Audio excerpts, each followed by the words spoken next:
I can post it. I'd rather you post it. I don't like all the posts coming from me. That's true. I'll post it does get old. I can do that for you. All right. Great. So I think we are, it says we're now live on Facebook on the on Zoom, but Facebook is a little bit slow to catch up. So okay. I think we're good on there. All right. And we got everybody in that's muted and cameras off. And then once we basically start and people see it go live on Facebook, people start trickling in. It's like Mormon Standard Time, you know, Sure. Everybody shows up like 10, 15 minutes late. So, but let's get this recording and there we go. We'll go ahead and get started. So welcome everybody who's here for Flameless Fireside podcast. Tonight we have Brent Fisher with us, who is also the host of, or the admin, I should say, the creator and admin of, what is the name of your group again? Oh, gee. It's LDS Singles Candid Communication. That's right. There you go.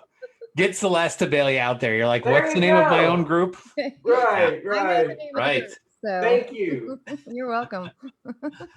That's awesome. So yeah, well, welcome. So tonight our conversation, we will get into, we always have our guest on. First, we get to know you, and then we kind of get into our main topic, which tonight is discussing, this one might be kind of a little bit of a trigger for some people, but discussing that victim mentality that some people tend to have. So yeah, that can be one that really strikes people the wrong way. But there's a lot of people who have a lot to say about this as well. So, and Brent, I understand you have a thing or two to say about it as well. So that's when we have the best discussions. All right. Well, I was actually thinking, what is victim mentality? Do we even have a definition? You know, we need to have a working definition. I will get a definition for us. Okay. There you go. Let's get to know you first a little bit before we jump right into that. Okay. Yeah. So Brent, tell us a little bit about you. Where do you live? How old are you? All your good things. Where do you work? Married, not married, divorced, not divorced, all that good stuff. Tell us all about you. Okay, I'm Brent Fisher. I'm from Oklahoma City. I've lived in Oklahoma City my whole life. You know, go Oklahoma City. Go Oklahoma City Thunder. I guess if you're up in Washington, yeah, the stolen Supersonics. Yep. Right. Yeah. Slightly bitter about that. Yeah. But I guess about me, never married. I guess single, never divorced. Obviously, if I've never been married. I created the Facebook group, Candid Communications, Singles LDS Candid Communications. My background really is in electronics, information technology. Hobbies include growing sweet corn. I mean, that's crazy, but that's what I do. I see the face of disgust, but I love sweet corn. I what love we do. corn. Oh yeah. Oh, you do? Okay, great. So y'all like it. Yeah. So that's basically what I do. You know, I mean, my life is simple, very simple. Very cool. Okay. Awesome. So now, how old are you? I'm 43. 43? I just turned 43 on Cinco de Mayo. Oh, happy birthday a week ago. Thank you very much. Happy birthday. We're going to have Terry sing to you. Oh, great. Yeah. Can you sing it in Spanish? You get to wear the sombrero and we come in and like we sing it in Right. Spanish or something. Right. Yeah. Enchilada taco. Enchilada taco. There Enchilada you taco. go. There you Yeah. go. Awesome. So now, are you part of a mid-singles ward there, or what do you have going on in Oklahoma City as far as mid-singles go? Well, there is a mid-singles magnet ward in Oklahoma City. Okay. I don't really attend it much. I much rather attend with my niece and nephew and my brother. Mm-hmm. You know, I help. I'm not going to say help raise the kids because I don't, but I help out where I can. You know, I guess I'm their favorite uncle, so the kids want to come see their favorite uncle, and we go to church together. You know, it's important. Good. Brother or sister side? It's brother. Your brother? Okay. And see, I kind of look at it like this.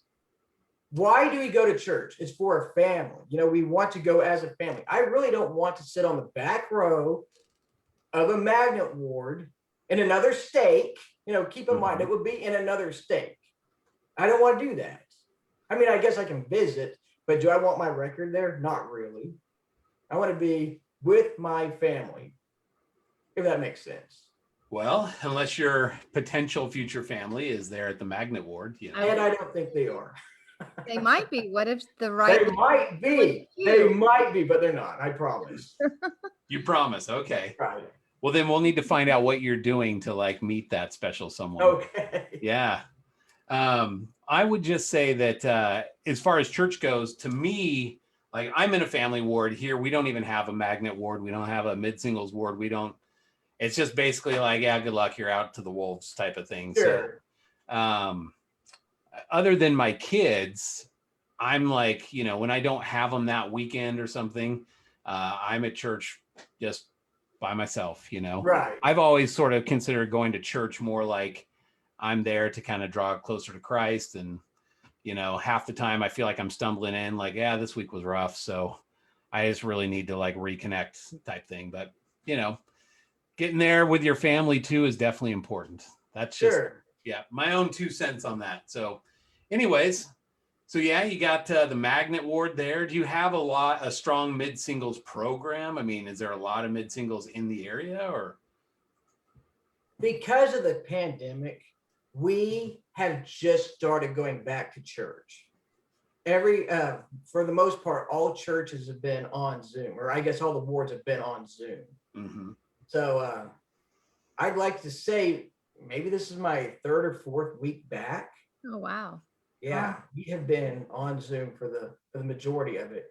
As far as activities, I've hosted activities over in my backyard. I've had a little bonfire for people, and I'm always open to do the activities. But really, if you think about it, when our church splits the wards up and said, this is going to be just for the university age students, or this is the magnet ward or whatever, you're kind of missing the different elements. You're missing out on the kids, the youth, the older people. It's just a ward that I would view as just a lot of group think. Do you And like I the ward think to it's have right. like the full spectrum then? Right, I like the full spectrum. Okay. Yeah. I can see how that could be the case, but if you're single and you're trying to find other singles, then those wards are beneficial, right? Sure. But I can see how there would be definite group think going on within Right. those wards. Yeah. Yeah. Got it. Okay. Everybody went quiet there. I thought I could catch a drink of water for a second. Everybody's waiting. Right. Maybe I should. All right. So then, I mean, this has kind of been a topic of conversation here in my area a lot. Putting together a mid-singles program, putting together a magnet ward. I personally think we've got plenty. It's just getting some sort of program where people will feel comfortable. And I know like you feel comfortable going to a family ward, but a lot of people that I know that are mid-singles feel completely lost.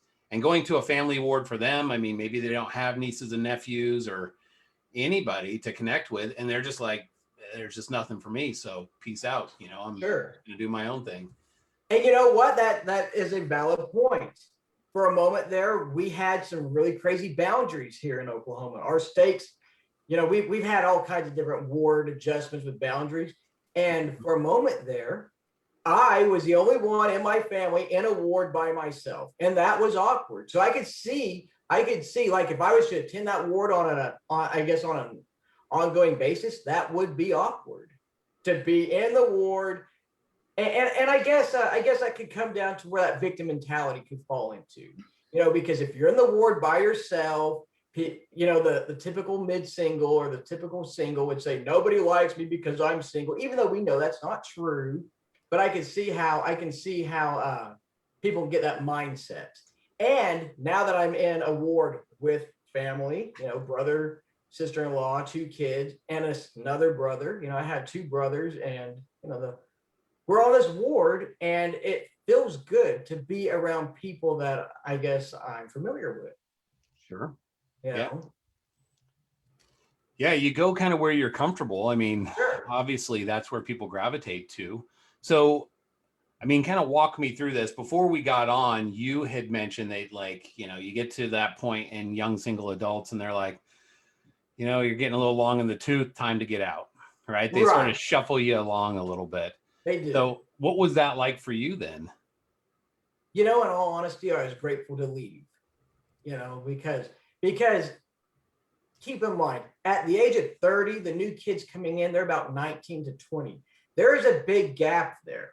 Now, where the issue could lie is, let's say there's a 28-year-old. I'm 30. I'm being pushed out the door. There's a 28-year-old girl in the ward that, we would never cross paths because I'm going out the door. They're 28, and usually in our church, we got this little unwritten rule: if you're single and you're a woman or a girl, you can stay in that ward up until 36. The bishop's not really going to kick you out, but the guys, they got to go. That's pretty much how I've noticed in our state. I don't know that it's been the same in our stake. I think at 30, they kind of start giving you the little bit of a nudge. And then, 31, 32, they're probably like, okay, yeah, it's time. Right. So I don't think I mean, look, it's at the young single adult ward, they could get a different bishop. And according to that bishop, he's going to interpret it differently and decide on his own, So, but yeah, I do know a lot of people that have gone through that. They've got that to that point at 30, and then they just feel like there's a cliff, right? They just sort of like fall off the cliff. Like, I don't know where to go for myself now.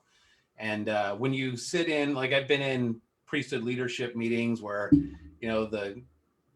the weird thing about the church is they are huge on statistics. So anybody that's ever been in like church leadership with like members of the 70 or whatever, they got numbers, they look at things and slice that pie 1,000 different ways. And so they are keenly aware that when you turn 30, if you're not married and you kind of like, are shuffled out the door from a young single adult ward, that there's a huge, huge, huge percentage of those who are just like, bye. There's not anything left for me. I'm out. Well, keep this in mind, though. I think our church, I guess, growing up, let's just say from maybe 12 years old to maybe about 18 or 19 when they're throwing you out of the youth.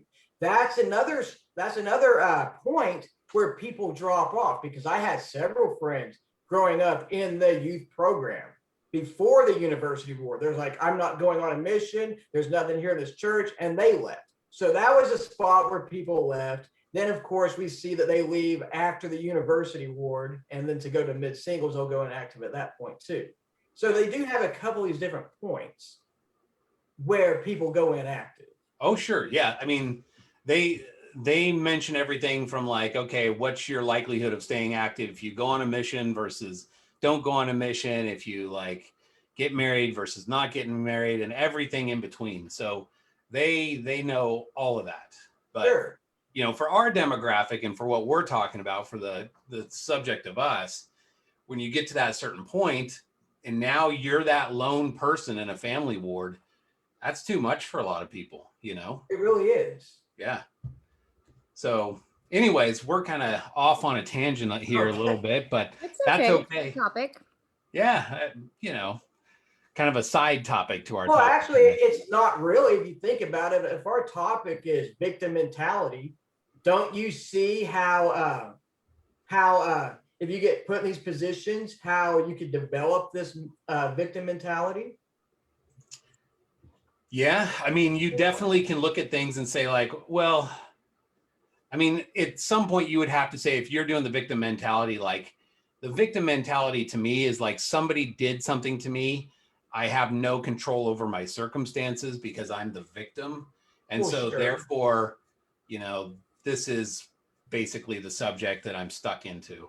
So for example, like I really wanted to get married, but they wouldn't let me, whatever that would look like, right? Like someone's going to stop you or something. Yeah, exactly. But whatever, it's a little bit different, but I would think it's more of like kind of the woe is me kind of pity party thing of like, I didn't get married. I just never found that right person or whatever. So I can definitely see that. And to some degree, I can, totally sympathize with people along those lines because it can be tough, Sure. I think especially for us in the church, when you're looking at, it's kind of like if you were going to jump off the diving board and you're like, well, you know, it's pretty high. That's not too bad. I can jump off that. But for us, that diving board is eternity, you know, like Right. I'm evaluating you for like, not just until death do us part, but like the next 10 billion, 10 quadrillion years, whatever. Right. So Right. that can be pretty intimidating. But you also got to keep in mind a lot of the lessons we learned at church. Don't grab that low hanging fruit. And people will interpret that like, well, what is low hanging fruit? Is the guy a doctor? No, he's not a doctor. He must be low hanging fruit. You see, so Yeah. there's certain ways they have these statements and people interpret this stuff in like crazy ways. Well, I would say in something like that, I would definitely tell people like, you know, to somebody, I'm a low hanging fruit. To somebody else, I'm a high fruit, I guess. I don't know. Sure. It depends on the right person, I suppose. But Right. so right now you're kind of just doing the family ward. Are you Right. dating much? Are you like getting Not out there really. much? Not really. I am who I am. I guess I do what I do. I get up, go to work, come home, find a project, and repeat the cycle every day. Sounds like you're a creature of habit. Right, a creature of habit. Really, who doesn't do that? I don't know. Right. It just depends. I mean, I don't usually come home and find a project. I usually come home and find a comfortable couch and like zonk out, take a little siesta or something. Well, sure, there's nothing wrong with that. I feel like I'm getting old, man. I just have to, I gotta get my little grandpa nap in or something, you know? Right. So, yep.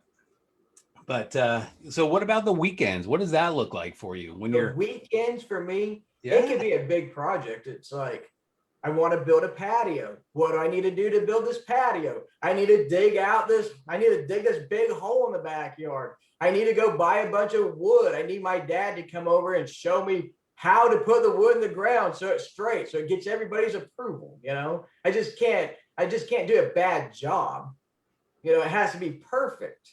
So you don't have like people you're talking to, like, okay, I'd like to line up a date and kind of like go out and start like, not really. No, Why is that? I don't know. Oh, are you not looking or are you just, it's just not happening? I may not be looking. Who knows? Maybe I'm not looking. Maybe it's not happening, but I'm not blaming anybody. It's just the way it is. And I'm happy the way I am, Okay. I think that's how a lot of mid-singles are. After things go a certain way, you just accept it. Sure.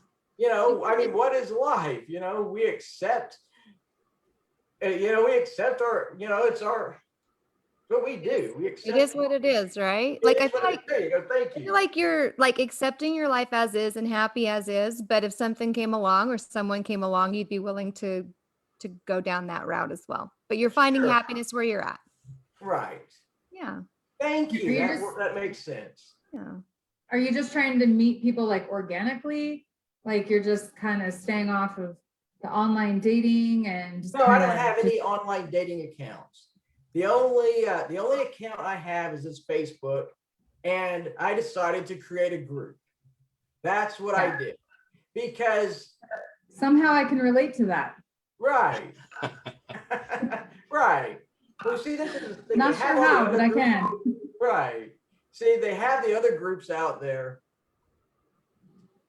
It has to be all whitewashed. It's like, you know what? We got some real issues as an LDS mid-single culture. And let's just create a group and let's just talk about it. And that's basically what I did. That's a great idea. We should make a podcast so we can talk about it. Sure. Oh, wait. We're That's doing what we it, did. right? Yeah. And you're doing it. Right. Right. Right. So is that kind of, did you get into a group then and like you kind of ran into problems of like, all right, well, I keep getting shut down on this and I just want to talk about it. So you go and I create. think, that's true that happened because come on, I posted a meme about high gas prices. And I'm getting this message back telling me that I'm violating somebody's group rules about we cannot talk about politics in church. It's like, wait a minute, why not? And it's like, you know what? We're going to create our own group. And obviously it's very successful. I have over 1,000 people in it, and there's lots of traffic all the time. So good. How long has it been up? How long ago did you create it? I want to say I created it back in 2019, but Okay. then it did not have any members. It had about maybe 30 people, and it just went stagnant. And then I decided, you know what, I'm going to kind of re-image it, put a new graphic up on top, and then just invite everybody I could to join. And I don't really have to do much. It just does it. I don't have to have any, it just takes care of itself. Well, I kind of feel like anything political, all you have to do is throw it out there, and you're just going to have, it's like throwing a steak out to a pack of wild dogs. People are just going to start fighting over it. So well, keep in whatever mind, the issue is. Yeah, but don't people want to be heard? I think that's what it really boils down to. People want to be heard. And whether or not it's right or not, they want to be heard. They want to be able to vent. And I think that's something that's missing in our culture, or just Sure. is that people, they don't want to hear you because they feel like if they say they hear you, then they agree with you. But the truth is, you can hear someone, validate what they're saying, and not even at all agree with what they have going on. I think Sure. that that's just a concept that our whole society, and not just church society, like our whole country's society is totally lost. Right. I think sometimes too, though, I'm going to add with this. I think sometimes too, people have failed to listen. Yeah. Amen. Communicating with them, they fail to listen. And that's a very important part of having a conversation, is listening, not necessarily agreeing with what they say, but being able to sympathize and understand with what they're telling you. Yep. Right. And Right. even if you understand, doesn't mean you have to agree. You can kind of see where they're coming from. Oh, I can see how you would come to that conclusion, but I don't necessarily agree with what you're saying, but I can understand where you're coming from. Right. And the best way to respond to that, you just say fair enough. That means that you're not saying that I agree with you. It says I heard you. Yeah, exactly. You know? Yep. Right. Well, and keeping, for me, I'm more of a neutral personality, so I can kind of see both sides. But if I have something to say, or I have a different perspective, I will definitely ask, hey, do you want to hear my perspective? That just tells them, I've listened to what you said. Are you willing to listen to me now? Kind of thing. And Ooh, it's I like that. really well. What? I like that. That's a good phrase. Do you want it? What What did did you say? Something else? I was like, Celeste. Oh, am I cussing? What did you say? Do you want to hear what I think? Is that what you said? No, that wasn't. No, I don't. What did you? Yours was much more eloquent. What did you say that you say? What do I say? You want to hear what I've got to say now? Oh, do you want to hear what I have to say? Yeah, I just said, do you want to hear my perspective? That Oh, just do you want to hear my perspective, yeah. perspective? Yeah, that's Yeah. good. That's good. Yeah. That's Yeah. a good one. Well, it's interesting. I mean, I am always hesitant to kind of get in. People have very, very strong views on things, and typically for reasons, whatever that might be. But it's not like I'm going to get on Facebook. This is how I feel, right? I don't feel like I'm going to get on and be like, oh, well, you think that? Well, here's my opinion, and just regurgitate that out there and have them suddenly go like, oh, well, I never thought of it that way. I guess you're right. So now I totally agree with you. Like that. Of course not. This never happens. It's So never happened and never will. I wouldn't say never say You don't never think to so? anything, but Well, as long mean, as you're just I guess it depends on the person. You got to keep Right, in mind, there are a lot of people out there that don't know these answers. Some of them you'd think it's very obvious. Like someone would say, should I marry a non-member? Is this going to work? Should I marry this non-member? She's not interested in my church. Do you think this is a good decision? And, I don't have to come up with the answer. Let the 1,000 members of the group tell them what they think. Tell them, a lot of people can go from personal experience. okay. I'm going to say though, jump in. okay, so my ex-husband and I converted together. Okay. See? And I mean, our marriage was great. Look, we're not even together anymore. He Yeah. had to quit going. I'm totally joking, but I'm just saying, for me, I am probably one of those personalities that I could make it work, because I go to church for myself. And yes, granted, it would be awesome to be able to go to church with somebody that you are married to, or you're in love with, or whatever. But I still would go even if he didn't go. And I never question him. I'd come home and I'd tell him about what we learned, and what was discussed and everything. But I'm one of those people that I can definitely make that work. It's not going to affect my relationship. But I'm also one of those people too that as soon as I leave the door, what stays in my home stays in my home. It doesn't go outside of that door. So That's pretty good. Depends on the personality. Because you got to keep in mind what a lot of people in your situation, what they will do is they'll go to the church and they will tell everyone that they're so upset that their spouse did not join the church. Mhm. And they're sitting on the back row, basically being a victim, Right. a victim of circumstance. And see, I think that's pretty profound that you realize what you're getting when you got married. And of course, you said that you both converted together, right? Yes. See, that's different because you had a different background that wasn't LDS in the past, where a lot of these people have these strong LDS values, strong LDS family. It's been crammed down our throat ever since we were born. Yeah. And then if you break that mold, you just let everybody down. Right. But what I'm saying is that not everyone's in the same boat or has the same situation. And so it is easier for some of us and it's not so easy for others.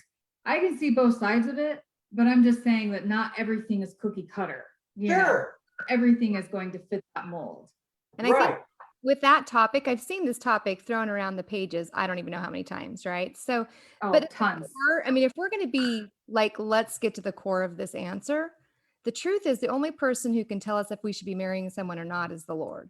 So whether they be a member or a non-member, just because they're a member doesn't mean you're going to have some eternal marriage. I mean, a lot of us sitting right here in this group know that's not the case. So, or just because they're a non-member doesn't mean at some point in time there's conversion, whether that be here or in the afterlife or whatever. Like, we don't know, but the Lord definitely does. And so it irritates me when it gets thrown out there because I'm like, we can give advice, but you know what? It's just between you and the Lord and that other person.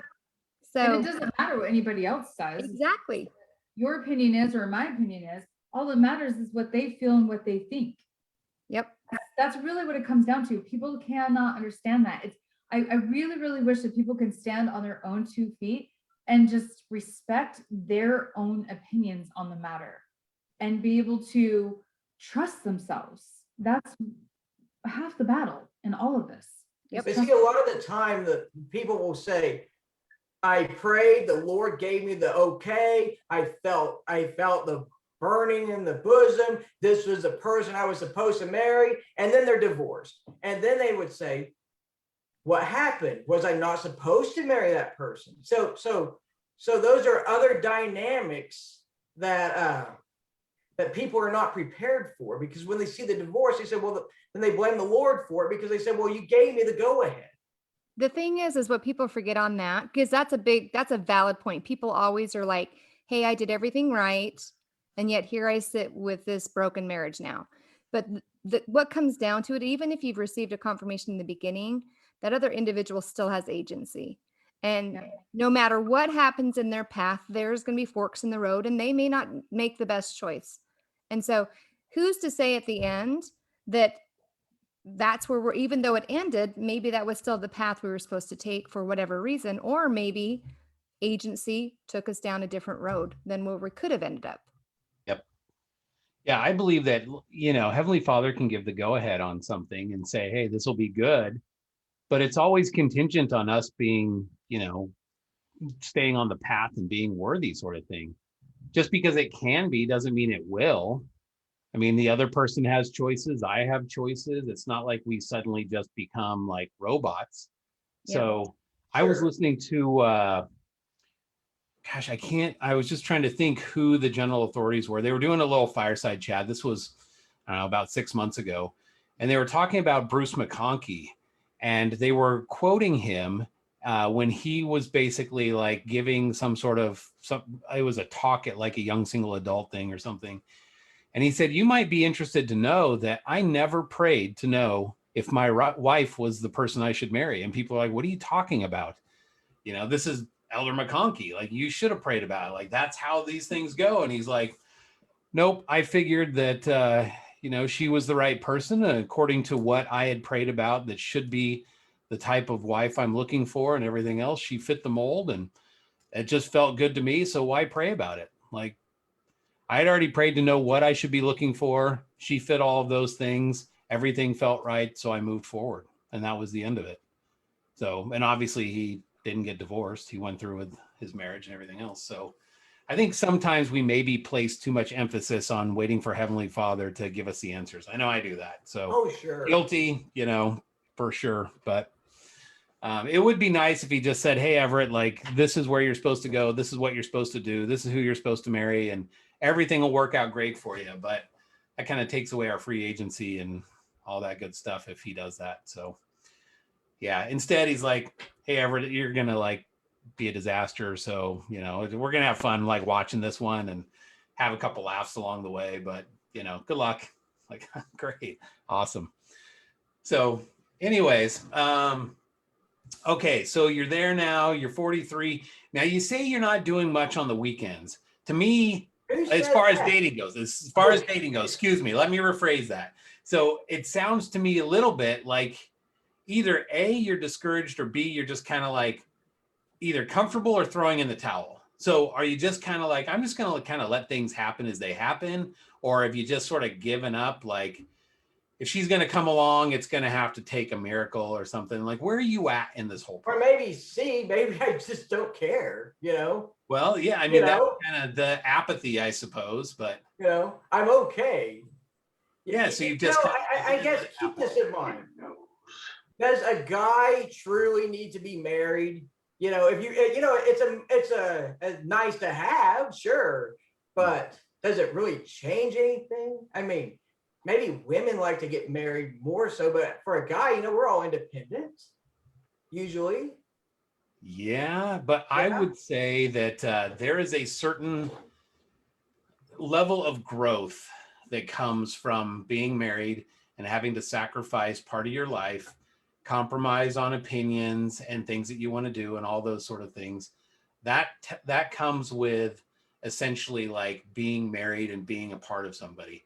Well, That's sure. tough. I get super comfortable being a bachelor. I will freely admit. I can come home, I can be like, all right, I'm just gonna like kick around in my boxers or whatever, you know, my G's, and like I'm happy, everything's good. Life is simple, you know. I can sit there and watch TV. No one's gonna tell me like, hey, gosh, I really don't want to watch, you know, some sci-fi movie because I'm kind of a sci-fi junkie. That's sort of my thing. I can do whatever I want, except when my kids are here. Then they do whatever they want, and I kind of am stuck like following them around, you know. So it becomes easy to do that, but I don't think life is meant to be easy, you Well, it's know. not. My life's not easy. Whoever said it was? Well, Yeah, no, like but I'm I saying the said. bachelor life is way easier than the married life in lots of Well, respects. well, I mean, I guess I'm not married, so I can't compare that. I would kind of think being married and being single, I think they both have their place. I can see how if I was married, I could see how I can make that into an easy life also. Yeah. You know, it's not because, well, I'm a bachelor, everything's easier. Because I'm married, everything's going to be hard. You know, Well, I understand that we all have to grow, sure, but also at the same time, I have to, I guess, you know, find people to date, you know, but come on, we had a pandemic. We were basically locked into our houses for a while. We haven't had church for like the last year. And like I said, I had activities in my backyard. We were talking to people all the time over. We had a huge social in my backyard. I wasn't invited. Well, I you wasn't invited certainly either. were invited. I was All LDS singles that can figure out how to get here would be invited. I'm just over here in Dallas. Like, I can't be Uh-huh. that far away from you. So Well, I didn't receive my invite. And I'm in Well- Washington State. It's not like I can't drive there or something. Exactly. See? No, but anyway, we had a turnout. Of course, our ward or the stake or whatever, they always have activities, and I'll go to them on occasionally, I guess. So have you ever considered a long distance relationship, especially since you do run an LDS Facebook page where people can kind of interact and We know what they say. It's all fun and games until someone buys an airplane ticket. You know. there is validity to that, I think. Yeah. Right. You know, if you're trying to pin me to the question, am I going to go fly around all over the country to go chase people down? The answer is no. I'll be honest. What if Yeah. it was your dream girl? You'd And probably. what if she wasn't? You know? But Only how would one you way to know? go. Right. Right. How do I know? Well, hypothetically, come on. I mean, look, if I'm a girl, I'm just gonna Uh-huh. like, go out on a limb here. If I'm a girl and I'm interested in you, and you're like, well, I don't really know if you'd be the one, so I'm just not really gonna put forth a lot of effort. My first reaction is he's really not that interested. He's really not that serious. So I'm gonna move along, I guess. That's what And I guess, and you would be in your perfect right to do so. So are you just not interested in putting forth, like just going forth and being like, I really want to beat these bushes and like, I want to find that person? Well, in your case, what about for you? Like, let's say you got kids. Could you say to, are women beating down your door trying to date you? Well, No, because he's it's- with Or Celeste. Celeste, are guys beating down your door? I mean, come on. Are guys No, beating she's with down Everett. Carrie's Well, door? they I think beat so. down your door to go hook up with you and asking you on dates all the time. Does that happen? See, I don't think this world yes. does that. Are you Yeah. talking to Celeste or are you Well, talking I'm to talking me? to Celeste. I have options. You have options, see? And Terry, what about you? I only No. want one of the options. Uh-huh. Nope, I don't. Yes, you do, Terry. Gary has No, I options. do not. Whatever. Do I need to show you my inbox? Whatever. I don't buy Right, it see? at all. It's true. It's They're true. just intimidated by you because you're the admin. Uh-huh. But They're like, here's "Oh, the thing, okay." Brent, though, like as the guys, we're the ones that are kind of supposed to be the pursuers. I got you. Like, and I don't mean like in a creepy way, like you just keep like following somebody that's not interested and hounding them or something like that. But if you're like, hey, I'm pursuing you, I'm interested in you, but gosh, man, that's a lot of effort. So sorry. I mean, to me, I'd be like, what in the heck? I guess this guy's not interested after all. So Well, what do I do, What are some qualities that you are looking for in a potential partner? And not superficial, just what qualities that you're looking for. like a loving person. I don't look for superficial. Well, I was just saying, because some people are just paint this like picture and you're like, No. So If I can strike up a conversation and it's flowing, then I think they're a great person. Or that's how it. So they've got to be a good communicator. You got to I mean, at least better than me. What else you got on your little I don't know. Can't get off the hook that easy. your non-superficial list? I obviously have. I'm assuming mine is superficial by the way y'all are acting. But what else is on your non-superficial You list? admit it, Celeste. I know. I don't know. I just need to. I don't have an answer. I haven't really given it much thought. Okay, wait. You're 43 years old, Yeah. single. I guarantee you've thought about this. Have I? You have had to have. You've had all these years. Are you going to tell me that you've sat there all these years like, well, I really have to figure out how to make the deck a little more straight. I just haven't had much time in the last 43 years to think about getting married. Well, keep in mind, come on, I would have been 43 years old because I wouldn't be getting married when I was 2. So I haven't really had 43 years to give this any thought. Let's go But you 20 should years. have like 20 years, well, who knows? Maybe there's some immaturity on my part. I'll be honest. I mean, what guy doesn't? It's always like the women are always more advanced than the guys. That's just a fact. That is definitely a fact. I will second. You that know? one.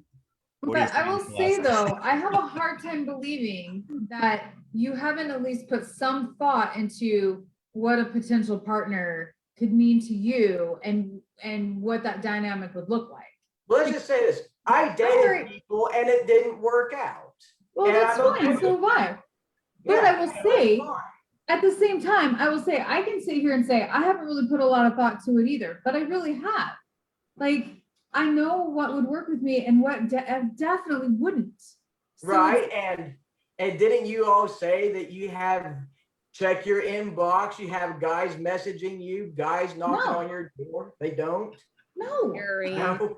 no, I swear. Why would I lie Lies. about that? Right. I'm like, she's so full of it. No, I Right. swear.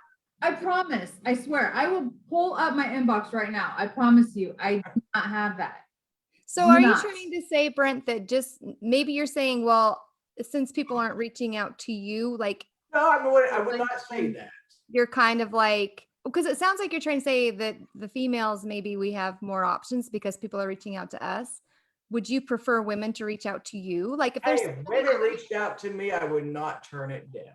okay, so if there's Okay. someone in the audience that is interested in you, or if they see this video, because most people see this after the fact, we get hundreds. Sure. So if they see you on this video and they're interested, you would say, hey, just reach out. We can chit Yeah, chat. sure. Cool. Well, because you know, I do that anyway. You know, managing this group, I comment on all kinds of you know, postings or whatever. Right. Okay, but commenting on one is not necessarily reaching out to somebody, you know? I mean, I could Right. make a comment on somebody's post like, oh, wow, like your dog is really cool looking or something. And it's not Sure. like me reaching out, like, you know, maybe they would interpret that as some sort of smoke signal, like, oh, what are you Right. trying Oh, to they say would. here? They would interpret that But way. you know, sometimes who knows?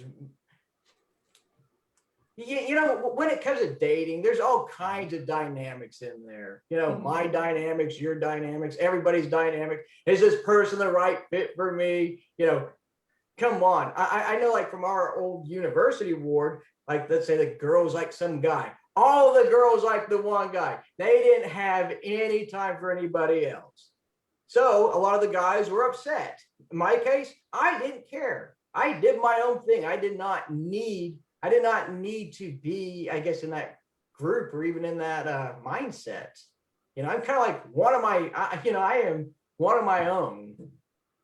But, you know, I guess really though, my dating life, I guess I don't really need all that aired out all over Zoom or Facebook, but. Oh, really? Very We good want to choice. air out all of your. Well, I see, obviously. Empty it out. Right, We're a Yeah. small, intimate group. We won't tell anybody. So. Right. sure. Crack the window open, let us all see in. Right. It's only on YouTube. It's That's totally right. fine. Only on YouTube, right. Only broadcasting all over the world.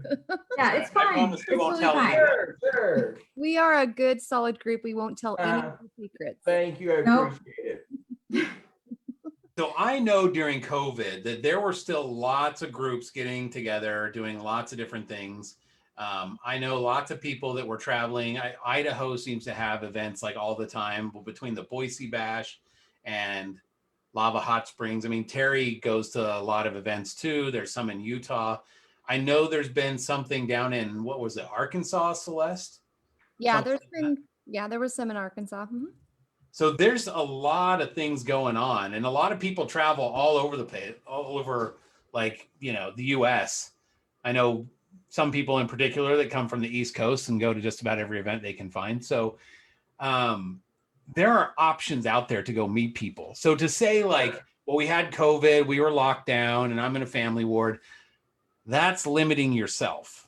I don't think that means that there aren't options. That's saying there's options that you haven't like either explored or just wanted to be a part of. Well, Everett, what options have you chased after? You know? You know, come on. I mean, I'm on the spot here. I mean, He's you got chasing Celeste Celeste. over here. She looks pretty nice. Why don't you chase Why after don't you go hang out with her? Yeah. You know, What about that? Yeah, Everett. Yeah. Why don't you date Celeste? I am over here on Brent's side on this topic. Uh-huh. Hey, Terry, why not? You could jump in too. Okay, I'm not No, gonna jump Everett and I in went to school together. I Yeah. draw the line. Uh-huh. No, let's keep it between me and Everett. Let's not bring in Yes. Carrie. They're Okay. just sister Yeah, right. wives. No polygamy going on here. We're good. Oh. So no, but I mean, definitely, I have done things. I have pursued people. I have, I've got things that I have done. I haven't let COVID kind of stand in the way of stuff. But at the same time, I would say I'm maybe even a little bit more busy / tied up at times because I have my kids every weekend. So, that sort of locks down my weekend. I don't have a deck that I could say, well, I can go to Home Depot this weekend, work on it, or I can kind of wait till next weekend and go on a date with this girl this weekend instead, type thing, Right. So, yeah. Anyways. Well, keep in mind, where do you guys live? Utah, the places that have a lot of people. Dallas. Dallas, see, Toronto. right? See, Portland. Listen, so I live in if you Portland. were over here, I would date you in a heartbeat. Who? In a heartbeat. Thanks, Steve. Or Brent. You and Right. Everett, you guys do seem like you get along well. Right. well. See? Is it? I guess, yeah. Well, Brent, so we'll have to exchange numbers after the show. Hey, you got my Facebook account. Oh, all right. Well, You all know where I'm at. yeah. Well, you're not far. I mean, Dallas and Oklahoma City aren't far at all. Yeah, but But come you guys, on. okay, but you have to answer one question for me. Totally off topic here, but Gosh. you guys have tarantulas in Oklahoma City, don't you? Sure. We got See? all kinds of stuff that keep people away. Thank We you. got snakes. We got bears. That we got doesn't mean that they tarantulas, exist in We got Dallas. tigers. Look, I've told Celeste this 100 times that every year the tarantulas get together and they have a national tarantula convention, and it's usually held there in Dallas. This year it's going to be in her backyard. So that's just kind of how they do.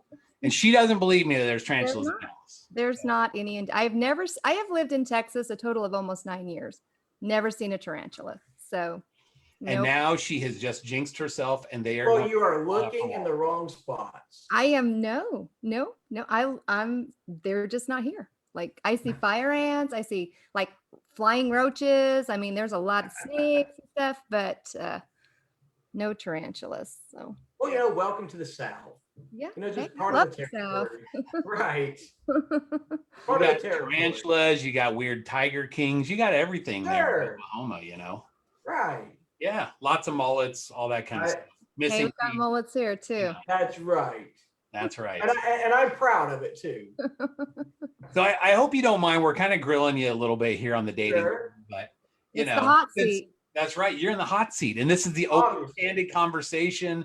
I So guess. that's your group. So this is your night to shine on the open, candid guess. conversations.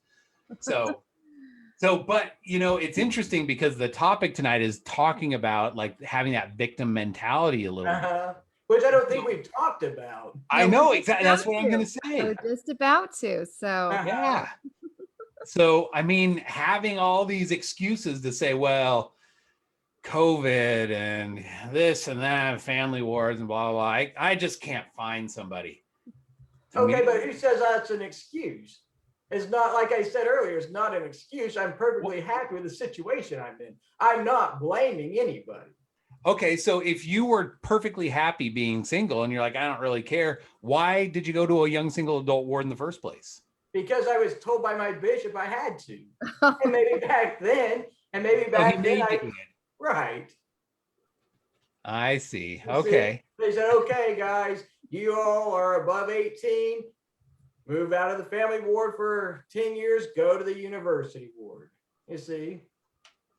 So did you go on a mission? No. Okay. But you know what they say? We are all member missionaries. Yes.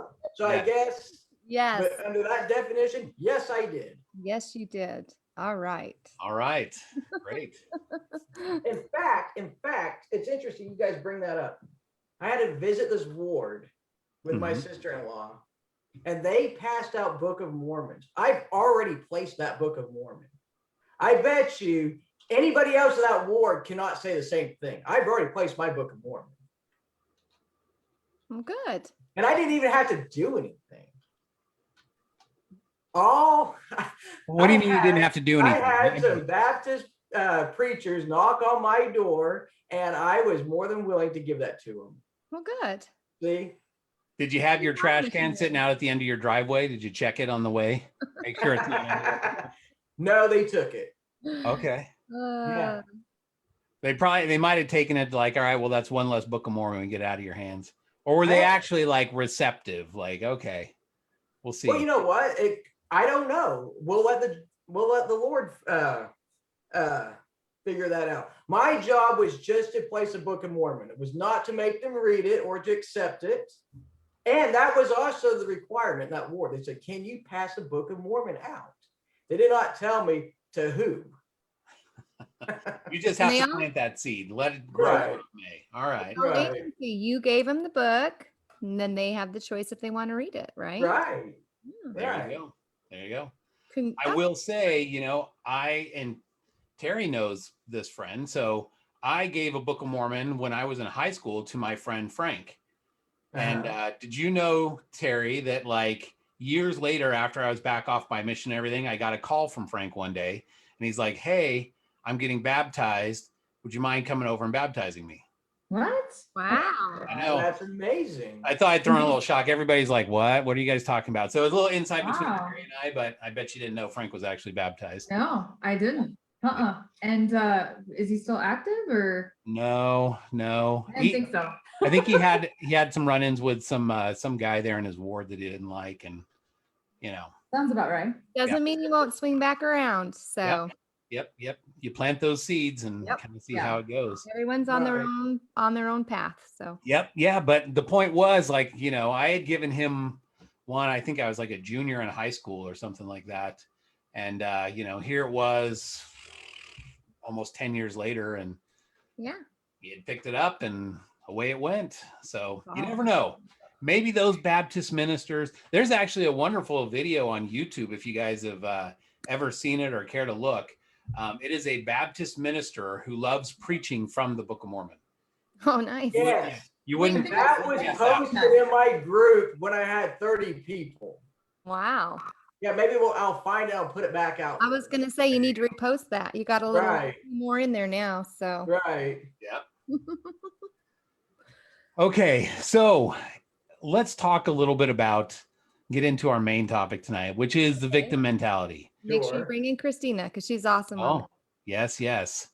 We're We going to need bring to have our in-house, what do we call it? life coach. Life coach. Yes, Christina. Yes. So Christina is actually a certified life coach who is trained and does this for a profession. So she is kind enough to come on the podcast with us and discuss these topics, because I know this is a sensitive one for a lot of people, right?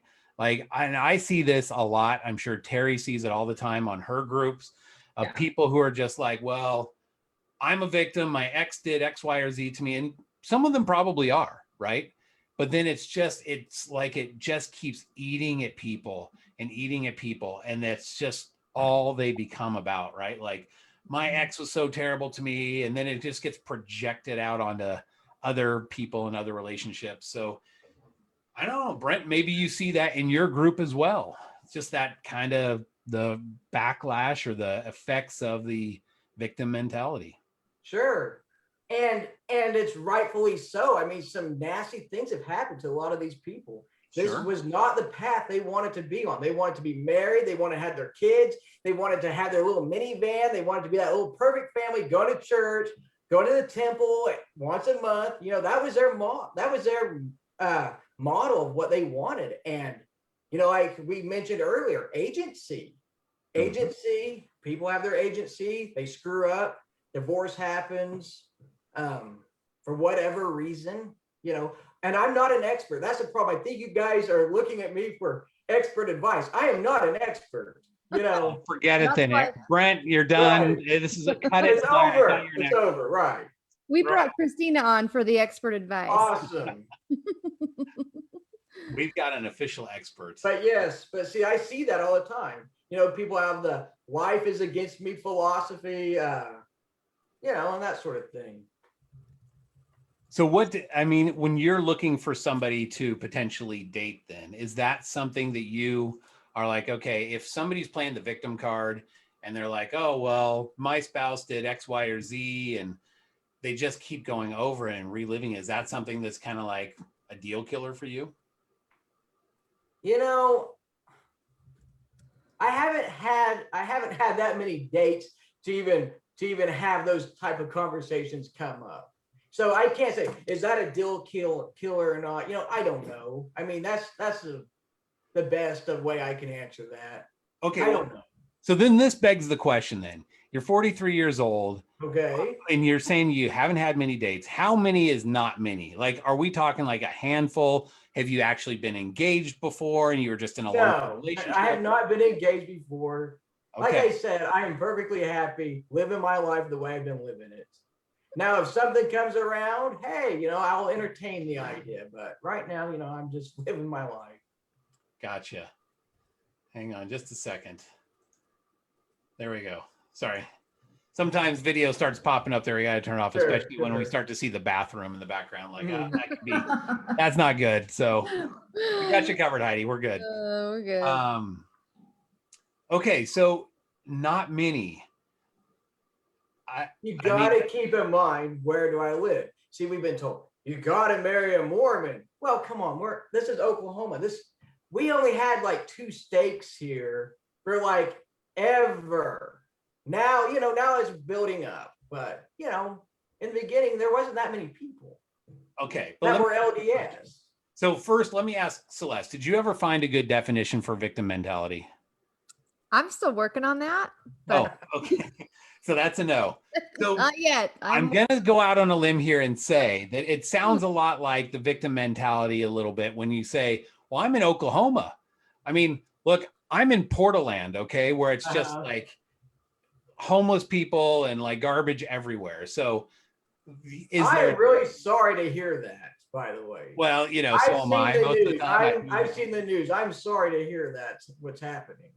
Well, you know, it is what it is. It's home for now, and I got my kids here, so you know, it is what it is. But it won't be home forever. It's where I'm at the time. So, but no, to answer your question, no, I don't view it as victim mentality because I'm not complaining. It would only be victim mentality if I was complaining. Okay, victim mentality, I would say, is something that essentially says, well, an external force prevents me from getting this or doing this, right?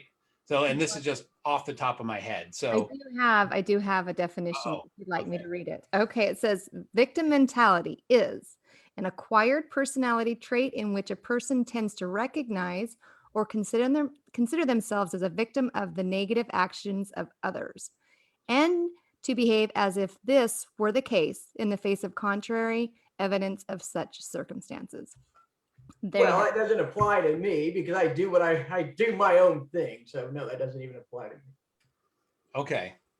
So I would say I would add a little bit to that definition and say others, like victim of others and or circumstances.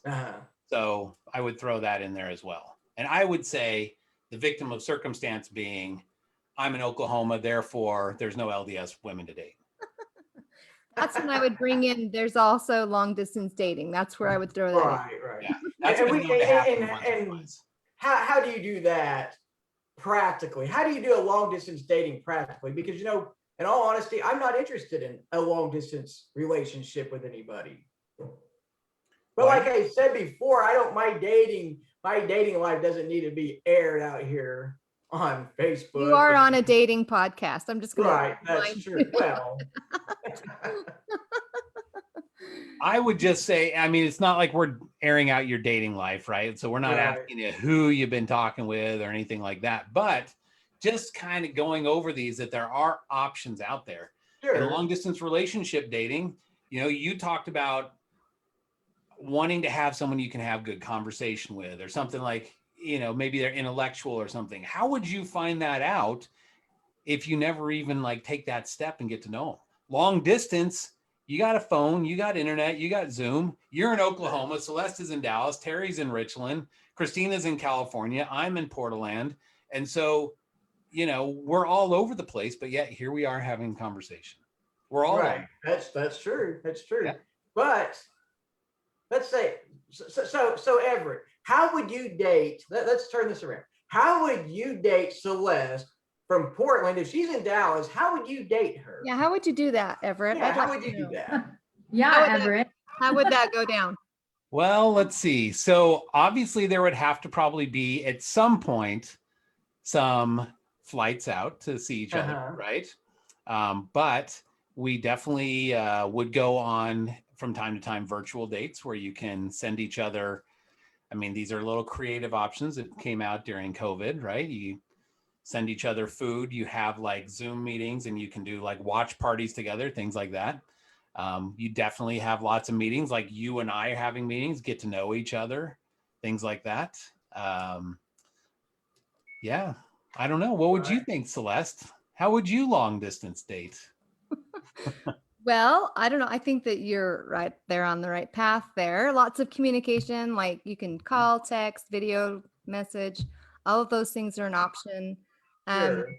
You know, like I think that obviously the personal one-on-one time is important, but I think you can get to know someone pretty well, even if you don't have that as regularly as possible. But I think it is going to probably take longer, and I think it's going to take a lot more effort. But if the other individual is worth it, then I guess it's worth the effort. Right. So in a way, it's kind of pretend dating. Pretend dating. Oh, Yeah, it's pretend dating. Yeah, because Pretend come on, dating. you're Hey, not well, let me ask sitting you a question. across- You're not sitting Wow. across I'm the gonna add- table I'm going to add something to this whole sharing thing. dinner with each other. Yes, jump in, Terry. Okay, I'm gonna add something to this whole thing. You can actually build a connection with somebody via FaceTime, via Marco Polo, via video chat, via whatever. You can actually develop a really good, strong connection with somebody doing that. The problem is you're not willing to give it a chance. And I'm gonna call you out on this because I'm very blunt with this. Obviously. It's because you are in Oklahoma and you're stuck in that mentality thinking nothing's going to come my way because I'm in Oklahoma and everyone else is on the outskirts of my town, which is totally fine. You do you. But at the same time, don't discredit somebody else for building a connection with somebody or building a relationship with somebody because you haven't done that yet. Okay. Just saying. I'm not discrediting anybody else. See, I'm that's just the thing. saying. You know, I'm just like saying. I was asking Celeste and Everett here to give me an example of how would they go forth and date each other virtually. What if Because- we It's told so you, easy. hey, It's so, hey, unless Brent. you've done it. Sorry, Celeste. I'm on my soapbox. Okay, go. Terry's on a roll, like step. Unless you have done it, you have no idea how easy that can be. The comfort of your own home. They're in the comfort of their own home. You can make a meal together. You can sit down. You can actually watch a movie together. You have that interaction. You still have the interaction. How do you build a connection? By building that face-to-face, by building connection through conversation, by doing an activity together. It doesn't have to be next to the person to build a connection. Oh, I don't doubt that. But then here's the reality.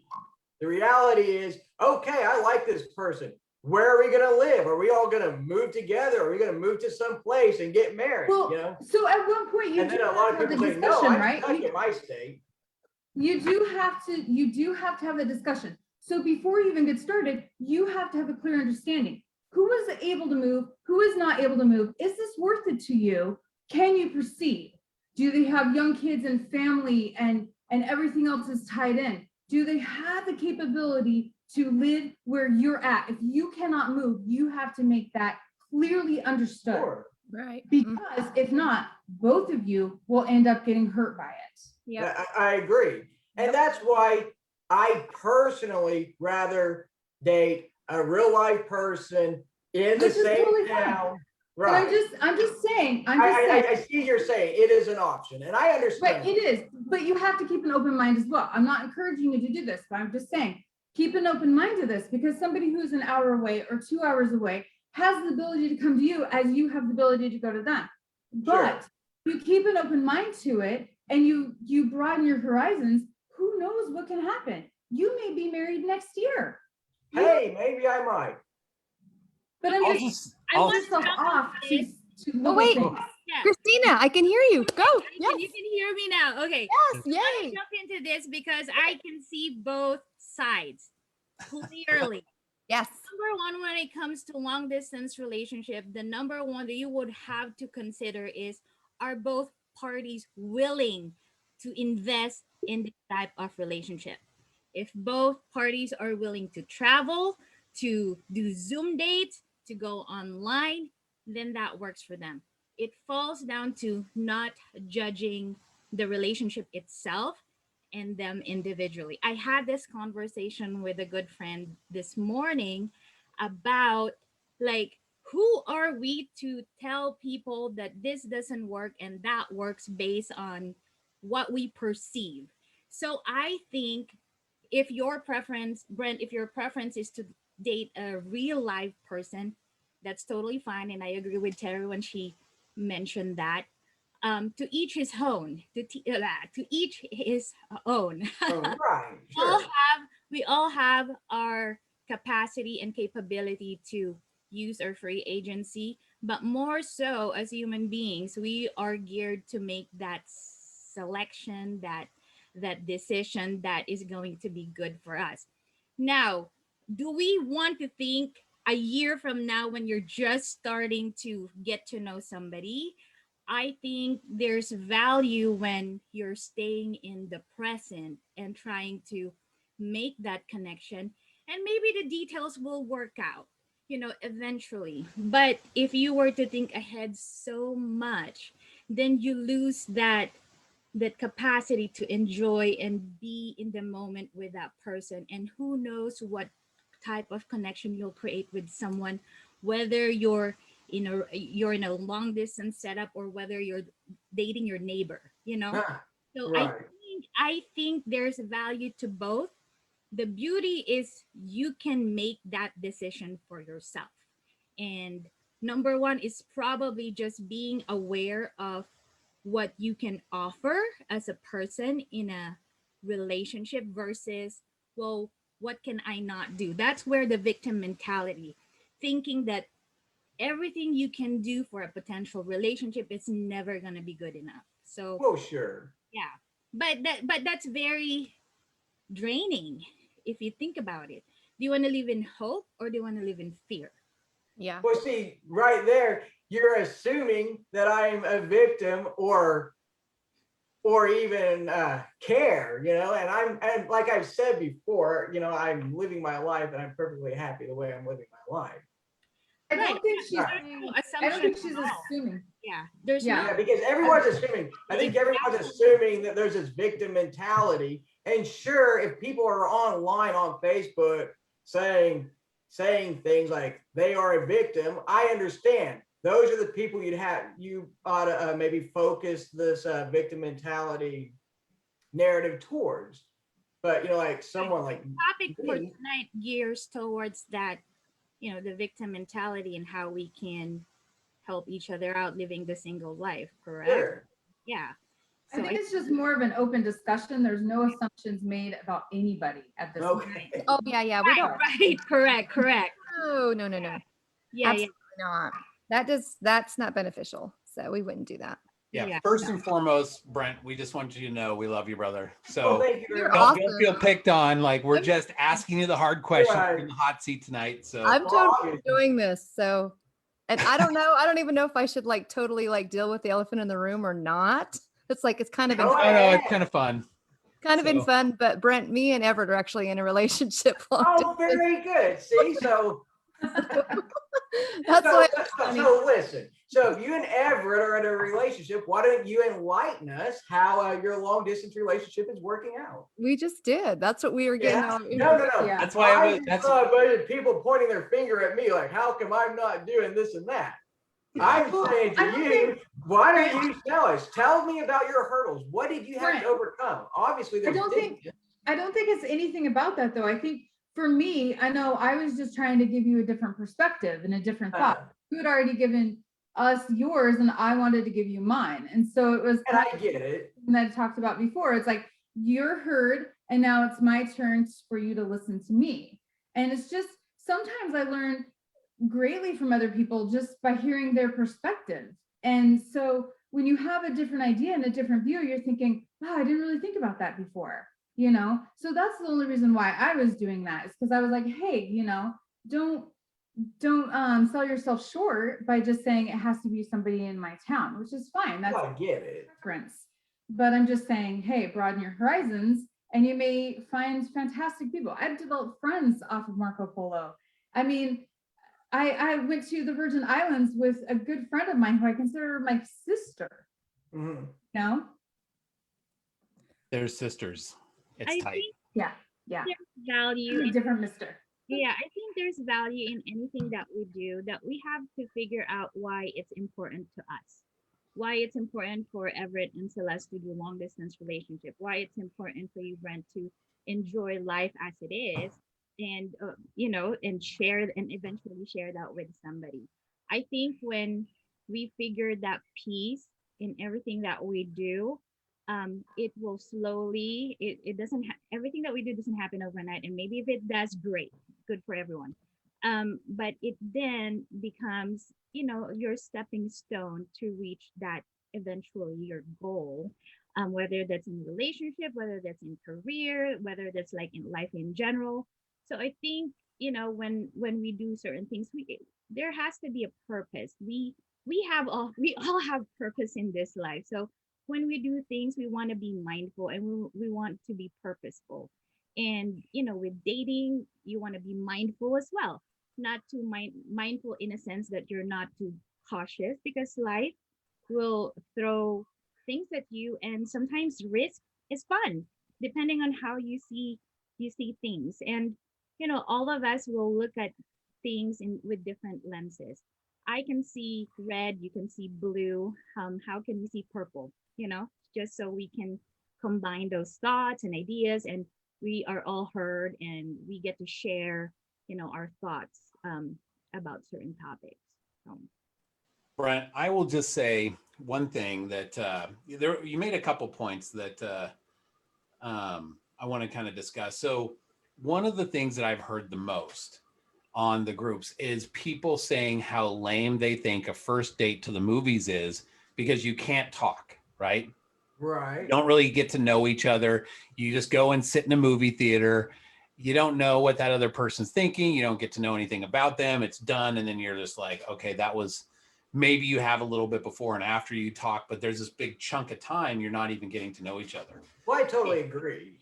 Yeah. I would never go to a movie on a first date unless, let's say, a movie was at my house, because you could pause that movie and you could go do something else. Yeah, pause the movie. Come on. Hey, hold on a second. I got to pause this. I gotta go. Let's go for a walk. Come on. I got to run to Home Depot real quick and get a bag of screws, because I totally forgot that for my deck this weekend. So you guys, I'm teasing you. Right. But, for when you're long distance dating, you don't really have that option to do those sort of things where you're just like, okay, we're just going to go sit in a movie theater and not talk. Like, that's pretty much all you have, is to get to know each other and to discuss life and what you want and like what things you're looking for. I would also say that one of the things that you had mentioned, sorry, I see everybody giggling. So one of the things that you had mentioned was, how do you really connect with somebody when they're long distance? You're going to have to move. You don't know how that's going to work. I kind of came to a point in my life after I was divorced that I'm like, I don't know the answers to those questions, but I know someone who does, and that's Heavenly Father. And so for me, I'm just going to go down a road, and if it works out, okay, all of those other pieces will start falling into place. But if it's not going to work out, then I just let it go. And like, all right, well, I guess that's not it, right? I just have to trust in the Lord to work out those details, because I'm not mobile. I have my kids here. If I could get out of Portland, I would, but they are here. And so I'm going to be by my kids. Like, I don't feel like I can leave my kids, and I won't leave my kids. That's just me. And so how does that work, right? Like, do I have to find somebody local? Because I kind of know a lot of the people here in the Portland area, and I'm like, I just don't feel like there's somebody that's for me here in Portland. But again, that's where I just let Heavenly Father take the wheel. And for me, honestly, after being divorced and having like these relationships that were like these whirlwind relationships where everything felt amazing, and it was like so hot and heavy and fast, and you like go rush into this marriage and blah blah, and it works for a while and then it's crash and burn. I needed something super slow, like just take my time and let the pieces fall where they may. And if they fall outside of everything, cool, maybe I made a good friend and we stay with that. But if everything keeps going down a certain path, okay, I just sort of let things be and let the Lord work out the details. If it's close by, hey, perfect. If they lived next door, fantastic. Like we could see each other every day. That's not the case. And probably for me, that's not what I need right now. But I don't worry about, well, they're not here in my hometown and I can't see them very often. And, I can't have these deep conversations. Look, Celeste can keep me up all night on the phone, and she does sometimes. Okay, I do fall asleep on her. That's okay. Now the cat's out of the bag. I do fall asleep when we're talking on the phone sometimes. So yeah, And I was gonna ask. Yeah. When is Celeste gonna move to Portland? And does Celeste have children? Celeste does have children. Uh-huh. And So will your children call him dad? And what about your ex? How does all that work out? Okay, See, so- I'm kind of more of a realist. So this- are you all going to follow the exes around? So this is the thing, Brent, and I'm going to go back to what Christina had said in what she was just delivering. Like there's a real important part of dating just in general. I think this is extra important in long distance dating, is to just live in the now. Like focus on today and what's going on currently. If you get too far down the road that way, or if you're like too far thinking about the past, you're going to just mess things up. And so I think it's really important just to live in the now. I mean, you do have to discuss certain things. Well, I mean, if I couldn't relocate and he couldn't relocate, then obviously that would not even be an option. And we would have to get out sooner, obviously, or just not even begin. Right. But you just have to kind of live in the now. And I think the Lord will like open up doors if need be. If that's where it's meant to go and you're both prayerful and you're both feeling it, then he will help open those doors. But live in the now. If you don't live in the now, if you're worried about either end, Yes, it's my personality. I'm looking for the future. I can't live in the now. That's my problem. See, but so I'm looking at your little relationship with Everett. What about the children? How do they feel? Are the children happy? I don't know. See, these are questions I would ask. Have you talked to your children? Are they ready to move to Portland? Well, of course I've talked to my children, but I don't think either me or Everett are ready for me to move to Portland. So, Right. I'm trying to say, so like, that's the thing. We're living in the now. Yes, my Living in children the are now, obviously sure. aware of Everett. And, I mean, we've been talking for quite a while. So, but, Why if the worry time about all comes, this? yeah, if the time comes for a move, then that's when Mhm. we discuss that. Uh-huh. So Well, because I'm as a realist, I'm kind of thinking, well, sure, you and Everett can live happily ever after, but you got the children, you got the exes, you got the other obligations. How do you figure those issues out? Well, let's look at the real situation here. Honestly, Brent's so much closer to Dallas than I am. So Oh, gosh. I'm just saying. Are you But, saying you're trying to unload her already? He's always trying to pawn me off on people. All the time. no. Oh, No, stop. he is. Yeah. So, Brent, like I said, I don't have all the answers, and I won't have all the answers. And Sure. to be honest with you, that's probably why I'm divorced, right? Like I thought I had the answers, and I thought I found this relationship where it all fit in just right. And in my head, everything worked out okay. And so I just was like, cool, this is great. Let's run with it. And then it didn't, right? It didn't work out. It lasted for a while and then it fell apart for whatever reason. And maybe it was right in that moment. But this time around, for me personally, I have really felt strongly that I need to just sort of let Heavenly Father steer that ship. And I don't know about all the ins and outs and all the, how it's going to work out. I don't know that. All I know is that, if I trust in him, then things will work out. Mm-hmm. And if they don't, there is a country song that says, Jesus, take the wheel. That's right. Yeah. Right. Carrie Underwood is singing my song. I'm telling you. Right. So I I would just basically say like, I don't know. And like I said, if things don't work out with Celeste and I, okay. I have to put my faith in that and move forward. And whatever happens is going to be the right thing that happens. And, I'm okay with that. Sure. So, but at least I am doing my part. I feel like with Heavenly Father, he's like, you've got to do your part and let me figure out all the fine details.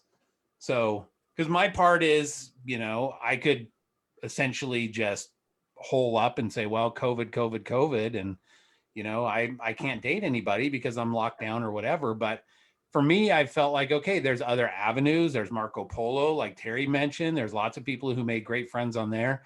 I'm in Marco Polo groups and I'm really lousy about posting there. Everybody that's in those groups will attest because I'm on Marco Polo, I think maybe once every 6 months, but there's lots of different avenues that people are pursuing. And I would say I don't doubt that. For example, didn't I create a Facebook group that's based on LDS singles and dating? That's ironic that you said that, Right. because someone in the audience is wondering why you created that group. Why did I create that group? So members of our community can have real life discussions like this. We did that because we felt like anytime questions would get asked in the other groups, they wanted the Sunday school answers. They did not get the real life discussions. And in our group, the conversation, people post, people comment. It's open topic. That's basically what candid means, open communication. Yeah. And that's basically why the group was created. And obviously, with the 1,000+ members, obviously it looks like we are filling a niche market. I guess maybe something was missing in the other groups, because we have a lot of people in this group and they're conversating back and forth every day. Yeah. Well, I would say that as far as, hang on just a second here. Sorry. Sometimes if you're coming in for the group, please just make sure you keep your camera and your microphone turned off, just so we can kind of keep our discussion localized here. So lost train of thought there a little bit. I think basically the point of the question from the audience was more like, if you're not really too concerned about dating or finding somebody, why bother starting a candid conversation in a singles group when you could just say, let's just start a Mormon candid conversation, right? It doesn't have to be singles. It can be kind of anybody. But who said that I'm not interested in dating? Well, I mean, you're kind of like, Didn't you say that? Yeah, I mean, you kind of got the laissez-faire I feel like that's what you were saying. Okay. So clarify. Maybe I wasn't interested in dating in the way that you guys would interpret as dating. Maybe I have my own definition. You never know. Yeah. How do you know how we interpret dating, though? Maybe I hadn't told you. So you wouldn't want a long distance relationship, is what you're saying? Obviously not. That's okay. I haven't tried it. Okay. I'm open-minded. I haven't tried it. I don't have an opinion on something I haven't done. Right. So what's your definition of dating then? Well, my definition of dating would be you meet a girl, in my case, and you go on a walk, maybe you get something to eat, walk around the lake, you go home. That would be my definition of dating. Okay. So just casual, like conversation and getting to know each other. Right. I am not buying. I know a lot of people will go buy airplane tickets. They saw someone on Facebook and they're flying to that hometown or they're flying to that town. That's not me. Yeah, there's a lot of people that do that on all the whims. And you got to keep in mind, like in BYU, didn't 80%, 20% of the women do 80% of the dating? That's just the way those numbers are. Yeah. I don't know. Yeah. That sounds a little skewed, but you think? Maybe. Well, I don't know. Maybe. I mean, just off the top of my head, it seems a little bit off. But I mean, I do know a lot of people that do hop on pretty quick and take flights. And I mean, that was kind of one of the things. Well, Celeste, when you first kind of came onto the single scene, I mean, you had all kinds of people that are like, I'll fly out right now, right? Yep. Yep. So, I Yep. mean, there's a lot of people who are willing to just hop on a plane after talking to them like 1 or 2 times. And that seems a little bit strange. So for me, I mean, I think I drive Celeste crazy because I'm like, I'm just super slow. I'm like a turtle, you know, I'm like, Don't I'm drive just, me crazy. Whatever. I'd buy a oh, yeah. flight to see Celeste too. I mean, you know. What did you say? I say I'd buy a ticket to see Celeste too. Yes, of course you would. I mean, who wouldn't? Come I fly think everybody out. should. We should Hang just all out. show up at Celeste's house. Like, all right. An entire plane. You to can have see like a Celeste. party. Yeah, like book a whole flight. There you go. Yeah. Up in Dallas. I mean, that would Ooh. be fun. If you've ever flown Virgin Airlines, it's seriously like a discotheque on the airplane. So we could all go on Virgin Airlines. It would be like this big party plane. That would be Yeah. fantastic. We'll all go down to Celeste's house and then like hang out with the tarantulas. That would be fantastic. No Absolutely. trash. So Everett, how many times have you made that flight? How Who, many me? times have I made the flight? Yeah. Okay. Or how many times have we flown to see each other? Maybe that's the more appropriate question. Well, I mean, how many times have you gone to see her? Okay. Well, she's come to see me. She's gone to see you. Okay. Yes. See, Yes. so you didn't have to put Here's too the much thing. effort into this. She was doing all the work.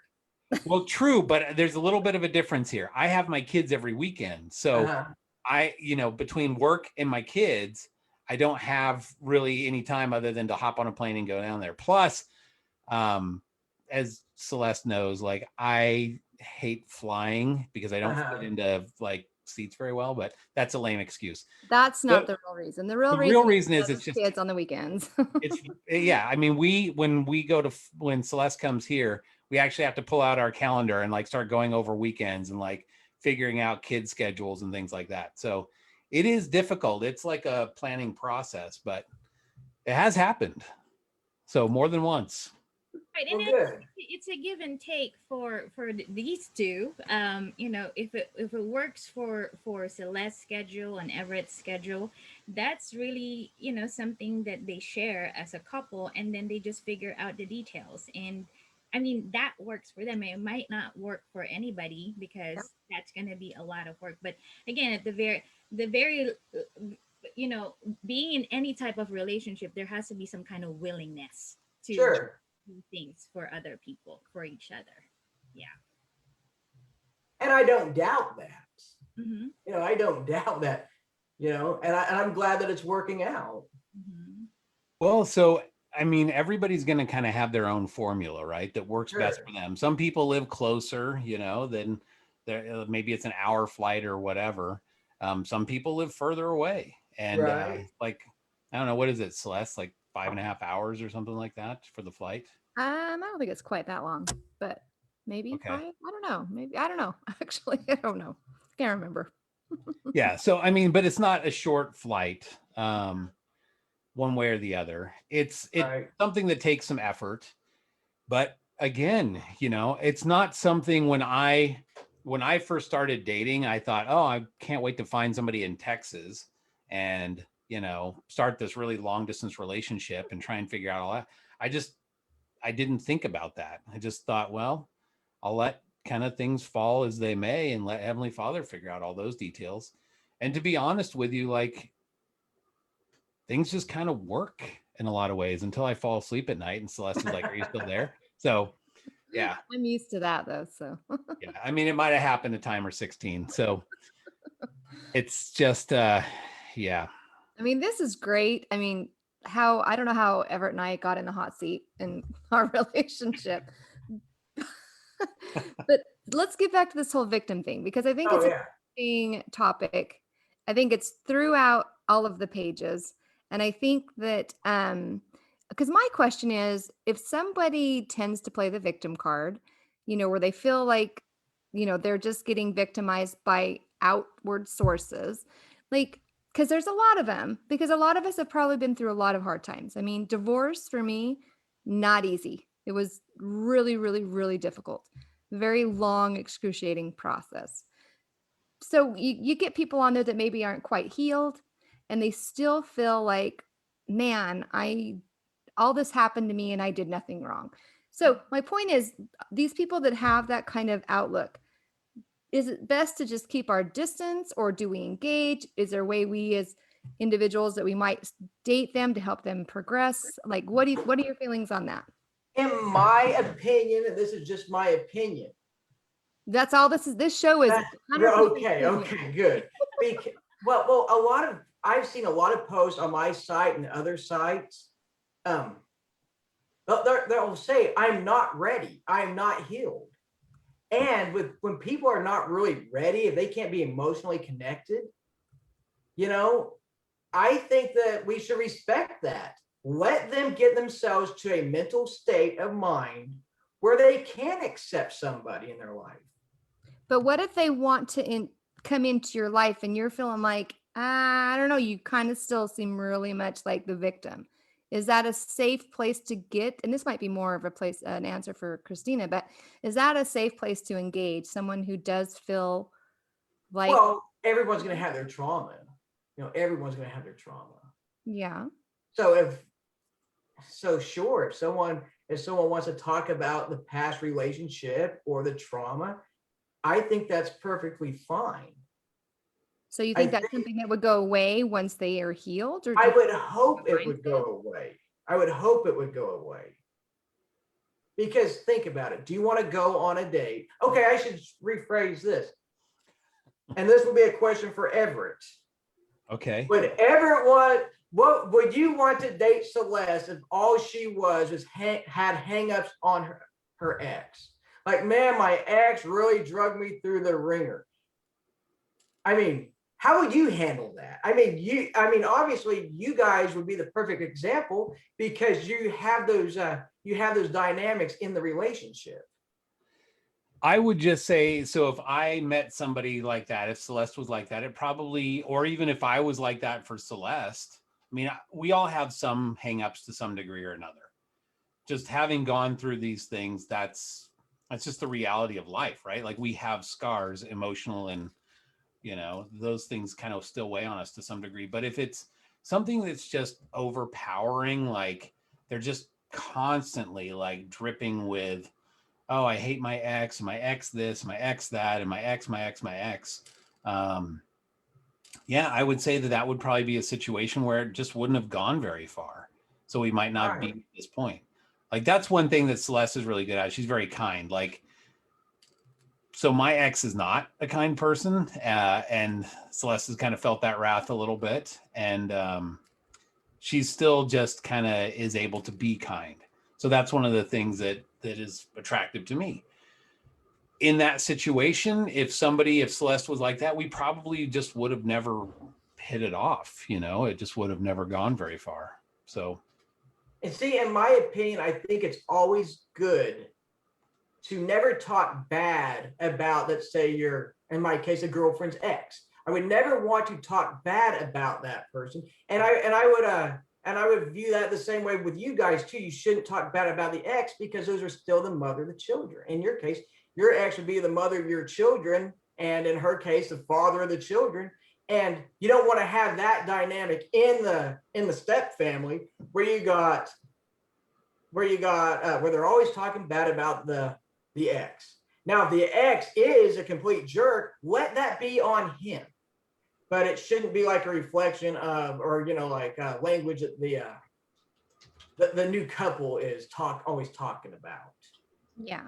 No, and the thing Does is, that make sense? Did I say that correctly? Does that make sense? no, that makes sense, because I think that it's important to keep in mind that the kids are innocent in all of it, right? Right. So Because they're just stuck in the middle. And Yeah. it's really not fair if you think about it from the kid's perspective.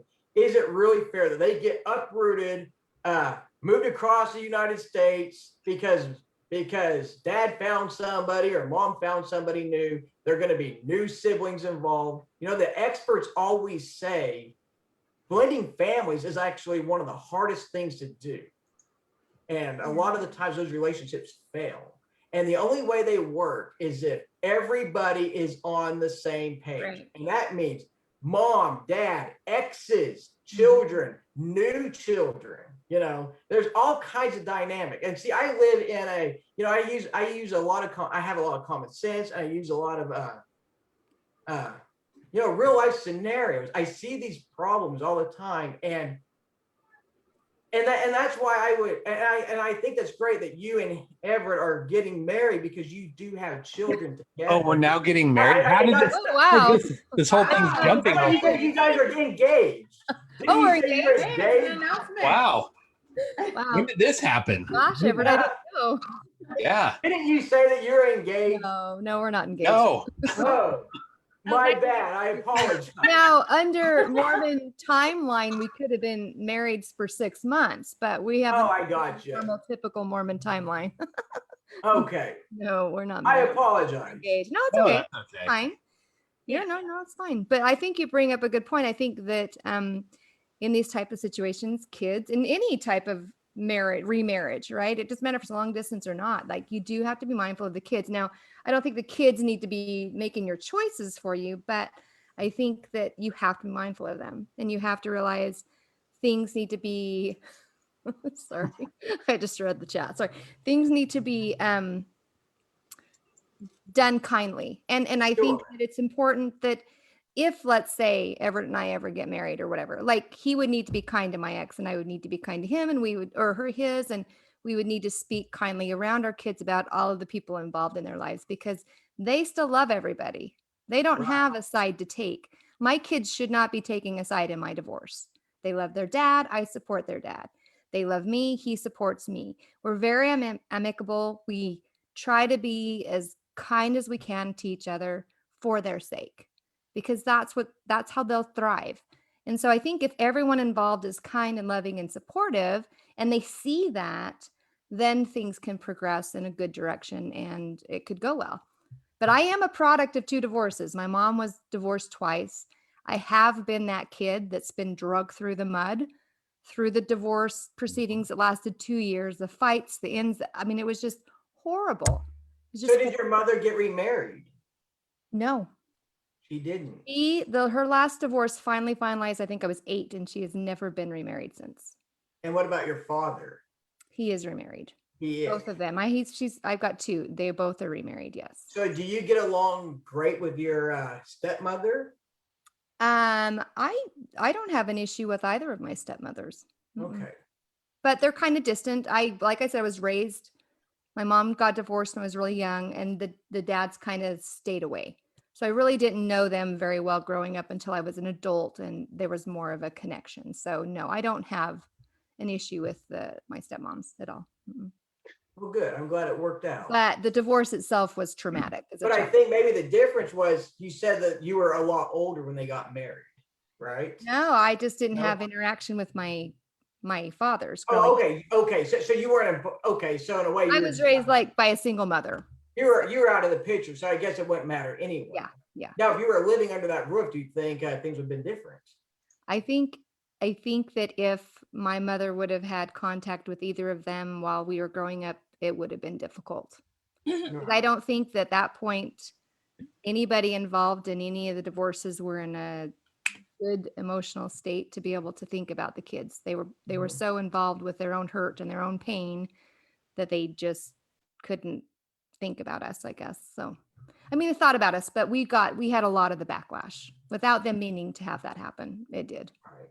So anyway, I'm very mindful of that in my divorce, and that's why me and my ex go the extra mile to ensure that we're kind to each other and to put the kids first. So. And see, this is a great conversation, because it brings me to a point. I saw on my group, someone posted, "My kids need a father. My kids need a dad." And the new stepdad does not fill that role, because the stepdad is not dad. Even if the stepdad wants to be dad, what do you do? And that kid says, "You're not my father. Don't tell me what to do." I mean, you live in a house with a child that you can't raise right.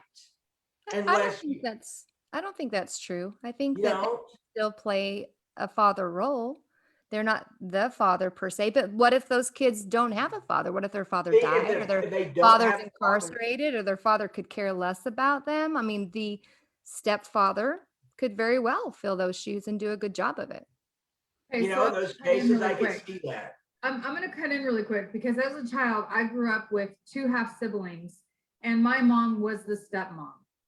And she treated those 2 kids as her own, and still to this day treats them as her own. Right. My dad would always tell his children, you respect everybody in this home.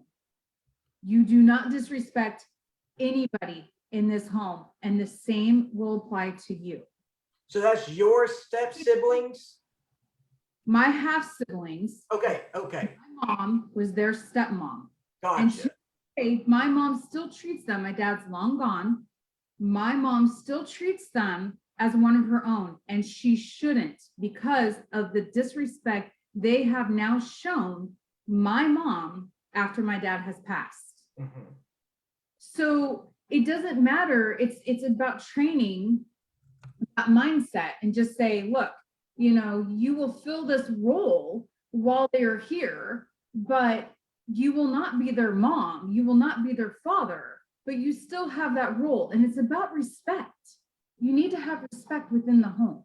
Would you have a take on that, Christina? Yeah, and so far I've been hearing a lot of good words shared: respect, grace, kindness, all throughout, the conversation, and I think it's valuable to to share, and kind of, communication will have to be the top. I That's just what I believe. When two families are being blended together, there's going to be a lot of communication and avoiding a lot of assumption as to, is this going to work as a parent, or if the kid, because we're coming from different backgrounds, which is a very beautiful thing, very diverse, and there's a lot of contribution that one can do in a family unit. But I totally agree that if we jump too far off as far as what the family dynamics could be, then this is kind of what the results could be, like children acting up, or maybe parents not playing the role that they need to be because they are not given the chance to do so. And I think there's wisdom in, number one, showing grace and kindness to yourself. If you're in that particular situation, life is tough. And so when you make it tougher on yourself, then who wins, So I think we're all capable of understanding and hopefully thinking and making that decision, doing what's best for everyone. And if it doesn't, then as human beings, we pivot. We've heard this word pivot, pivot, pivot all throughout COVID. But life in general, that's what we do. We adjust, we communicate, and these are not the easiest tasks to do. But is it doable? Absolutely.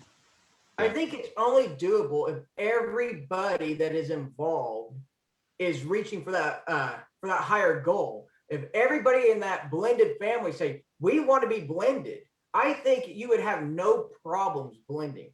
But if you have the other dynamics, like let's say an ex does not, like let's say there's an ex and he does not like the fact that his wife is marrying this other guy, or these kids are like, I am not calling that other guy my dad, and I am not doing what he says. When you have those dynamics, I see that there could be lots of problems in the step family or the blended family. But like I said before, if everybody's on board, if everyone's on board, then I think it would work. Yeah, but I think there's what, and thanks for sharing that, because that is some reality for other people. But there's also the reality that there's no such thing as a perfect family, or you will have, of course, you'll have to have a bigger picture of what this may look like for the blended family. But what are you doing specifically, like the baby steps towards that bigger goal? Are we implementing communication with our kids? Are we showing our kids that we're both happy being together, that we're respecting each other? And I think kids are very resilient to in adapting to, I mean, we have to give them credit that they can adapt to the changes that we make for them, or vice versa. And I think when those are the little, like the minor things that you do every day, and it builds up, it adds up, and it becomes the pieces of the puzzle that makes that bigger picture worth forming. Right. So I think it's good to have that bigger picture for sure, because that's a goal. That's a good goal to have. But are we overlooking the steps that we need to make as a couple, as an individual, to get to that bigger goal? And at the end of the day, we're still individuals who can make Right. decisions for us, for ourselves. If my ex, I'm divorced too. So if my ex is remarried, and if she hates me, F her. I don't really give an Right. F, just because I know what my value is, and I know what I can contribute to respect her kids. And if she doesn't do that, then that's on her. That's on her. I can't really, you know, um, force her to like me. I think Right. there's a level of, we want to be accepted, and that's part of being human. We Sure. want to be accepted for sure. But are we gonna be? I mean, is it true that everyone's gonna like us? No. Well, we know that. That's just life. And and that's part of that victim mentality. See, a lot of people say, nobody likes me because I'm single. And I see that on my group all the time. I deal with that in our ward. People say, no one likes me because I'm single. I'm sitting on the back row. There it is. That's back to that victim mentality that a lot of mid singles need to be able to overcome. Because, and you got to think about it, why do mid singles do that? Because maybe they're coming from a place of a lack of self-confidence, or maybe they have low self-esteem. There you is. know I think I just want to share that, the word victim, or the term victim mentality, I look at it as, it can be a label that you can just embed in yourself. But it's actually neither right or wrong as well, because all of us will experience to a certain degree being a victim, and we've been burned in the past as well. And it's okay to feel the emotions and the thought process. What's not okay is you're staying in that state for a long time, well, sure. point that you're just stuck in life. You're stuck in your dating, you're stuck in a relationship, in a marriage, because that's what you can always think. And I agree what you said earlier, Brent, that there's probably something to explore deeper, as far as like, is there a self-confidence issue, is there a self-esteem issue? And so that's something that person will have to explore. And counseling, coaching, therapy can also do that. But if, let's say, those resources are not available, one of the things that I share with family and friends, or even with clients, is that you acknowledge and validate that person that you're dealing with, if they're going through that victim mentality state. What's not okay is just agreeing all the time that they're going to be there, that it's also encouraging them to just be there. But I think, as if you're interacting with somebody with that mindset, you get to decide for yourself. Again, you pull back that decision making to yourself, that, do I want to associate myself with somebody who's not healed? And it's not wrong, it's just that you're making that decision for yourself. So I mean, knowing what's better for you. I think that's okay. And that's okay if you distance yourself. You're setting your boundaries, per se. Yeah, I agree. Thank you. I this is an interesting topic. I know that we kind of really didn't even We have really good. touch on our real topic, but I do think Right. that it's a good topic in that well, we talked on a lot of them, but one thing, okay, I'm kind of scatterbrained. One thing I do want to say before we go to private time or audience time is that when it comes to the family blending and remarriage and all that stuff that comes when you have kids, um, I do think it's important to consider them, but you have to consider the fact that the kids are very short term and you're thinking eternal with a companion, right? So I totally understand sometimes, that, yeah, so because those sometimes kids I do think move on. You just can't let the kid, like if your son or daughter is like, I don't want you to get remarried, like to sit back and be like, okay, well, my kid doesn't want me to get remarried, I'm just going to not. I think that's probably not the best route because you're not considering your own needs and your own value and your own wants, right? But I do think there has to be a good balance to protect them, to make them feel comfortable as much as possible, though you may still have a child that rebels against the whole idea start to finish. But in the end, as they get older and they're able to look back and have more of an adult view on things, I think that they can see that you were still putting them in, you know, you were still thinking of them when making your decisions, but they didn't maybe understand as a child. Okay, so we don't have a lot of time for audience questions, but if there is somebody out there that would like to ask us questions or make a comment, anything like that, just raise your hand. And no, I don't know how you do that. I think it's like Control Control T. Y. I Oh, think Control Y. Corey needs to like give us something we can copy and paste in the there. control Y is what I remembered from the last Control podcast. Y. I think if you're an Apple, it might. Are you Apple, Christina? No, I think there was one that was Control T if you're Apple. I don't know, but anyway, or if you don't know how to raise your hand, you could type it in the chat and let us know you want to ask a question. Someone in. There we go.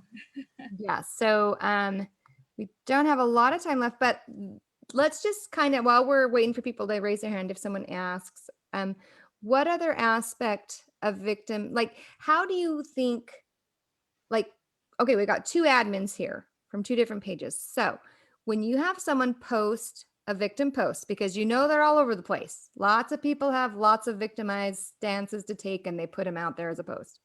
How do you handle that? How do you want people to handle that when they reply? So I'm just gonna speak just from me. I've had numerous ones just this week. I run a large group. I have over 6,000 people in my group. So I have all different walks, all different situations, all different scenarios. I view the victim mentality as somebody who just needs to be heard. And that's all they want. They want somebody to sympathize with them. They just want to be heard and just to be understood and know that they're not alone. I could be wrong, but that's just my take from it. I think you're absolutely right. So I try to communicate well with them and let them know the three things: that they're heard, they're understood, and I care. And just even if I don't know them, I just try to do my part to let them know that there are people that care and genuinely want to know that they are okay. In fact, I had a member, I'm not going to say his name, he's watching. Can't remember, maybe three or 4 years ago, maybe he joined the group, maybe just a couple years ago. Anyways, he was kind of on the admin radar because just some of the things that he was posting, he was hurting, and you could just tell that he was just hurting, but he just came across very wrong. And finally I was just like, no guys, we just have to give him a chance. We really have to give him a chance. And he's come so far. His growth, I mean, I'm so amazed at how just having a support system, Right. these people can really, really help them. And that is my drive, is to just give people support, you know? Yep. Sometimes they just need to be heard. Right. Absolutely. I agree. Heard and valid. That's why I created my group. Yep. Because they were not being heard in the other forms. Because I know personally, I wasn't being heard. Yeah. You know, when we post something about maybe a little bit of politics here or there, and I'm getting a message, politics are not allowed in LDS culture, which you'd think, of course it is, because if we are a group of people and we're striving for perfection, it's important that we vote for people that are like-minded. So Well, I think, that's why. Yeah, go ahead. I was just going to say, I think when you said it's not allowed in the culture. Okay, I mean on the groups. In the But I was going group. to say that's where it should be allowed. It's not allowed in the church because our Right, church. it should be allowed in the groups. But That's in what the I mean. culture, absolutely, we should be able to talk about how we stand and where we view and why we do, because then actually that's a benefit to others. I think sometimes we get very narrow-minded in our Right. culture and don't consider the opposite side of whatever aisle we're on. And I Right. think sometimes assume that's all an these- important thing. Yeah, and you can assume that all these people are okay, and they're not okay. They're mentally not okay. Yeah. How are you going to show support to them? You have to give them some sort of avenue that they can be able to effectively communicate with other people, just to even gather that support and gather those people around them and just say, look, you're not alone. It's okay. And Yeah. and it's not that we don't have to be like, hey, I totally agree with you. I Right. might not agree like at all with you, but you know what? I'm going to wrap my arm around you and I'm going to Yes. love you for where you're at, Yeah. despite our differences. Or I don't understand where you're coming from, but I can feel your pain. I Right. can feel your agony. There's a big difference. Yep. And that's I why agree. my group was to offer support and to just branch out and just try to make a difference. Yep. I don't. I still, Right. you know. And I understand why nonprofit organizations such as churches don't want to discuss politics, because if they did, they could lose their tax exempt status. I get it. But like in forums like these Facebook groups, my Facebook group, whatever, I think it's a very valid. I think we should be discussing that. Yeah, well, I'm glad that you're able to do that. I know there's some that choose not to, and that's their preference as well. But Sure. I just know that our church is a worldwide church. The Lord Right. could care less about political stances. Even in this last conference, they were like, sometimes you might lean for one side, but maybe in the future you might have to go for the other, because like we have to get so we're not so narrow-minded on things. And my But- stance on that, in my group, I don't allow controversial topics. And the reason why is because people become very unkind to each They other. do. I cannot stand watching a conversation where people become very unkind to each other. Yeah. And for me, it creates agony for me. So I established I it get it. because I don't enjoy it. I don't enjoy Yeah. watching. These are my friends. Because people are mean. People can get They are really mean. mean. Like I think that you can have a discussion and have different views and come out at the end and just shake hands and walk away. But that's not normally how it is. Normally it's like a bloodbath and it's not positive. It's not uplifting. It's No. just like a big fight going on and it's just horrible. No one wants to read that. But okay, so I know there was a hand. Nick, do you still have a question, Nick Howard? I saw your hand was up. I don't know if you're still interested in that or not. Yes. Hi, I had a quick question. Okay. I'm new to this little group, but how do you, when you enter into a new relationship and date some of the kids, and how do you accept the fact that probably the person you're dating will or even if you get married, will always put the kids above you, right? Because they're biological kids, right? Okay. Does that make sense? So you're asking is like if you marry someone who's got kids, Yes. you're fearful that that spouse will put their children above you? Isn't that usually what they do? I don't know. I I've would only hope, been married once. like, me too, Oh. but I would hope that wouldn't be the case. Because Okay. again, like if you're looking for an eternal marriage, it's about you and your spouse. The kids will move out on their own and find their own families. So, yeah, but I'm sure that does happen.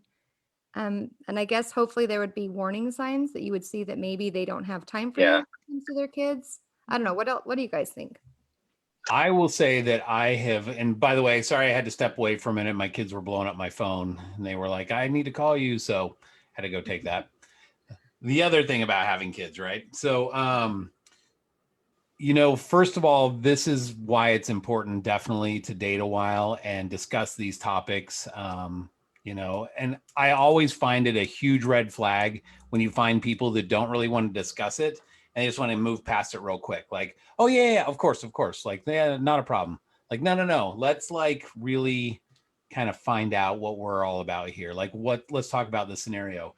It goes both ways though. Like, I think you really need to be respectful of the kids and say, okay, well, the kids are very important to the parent. That's never going to change.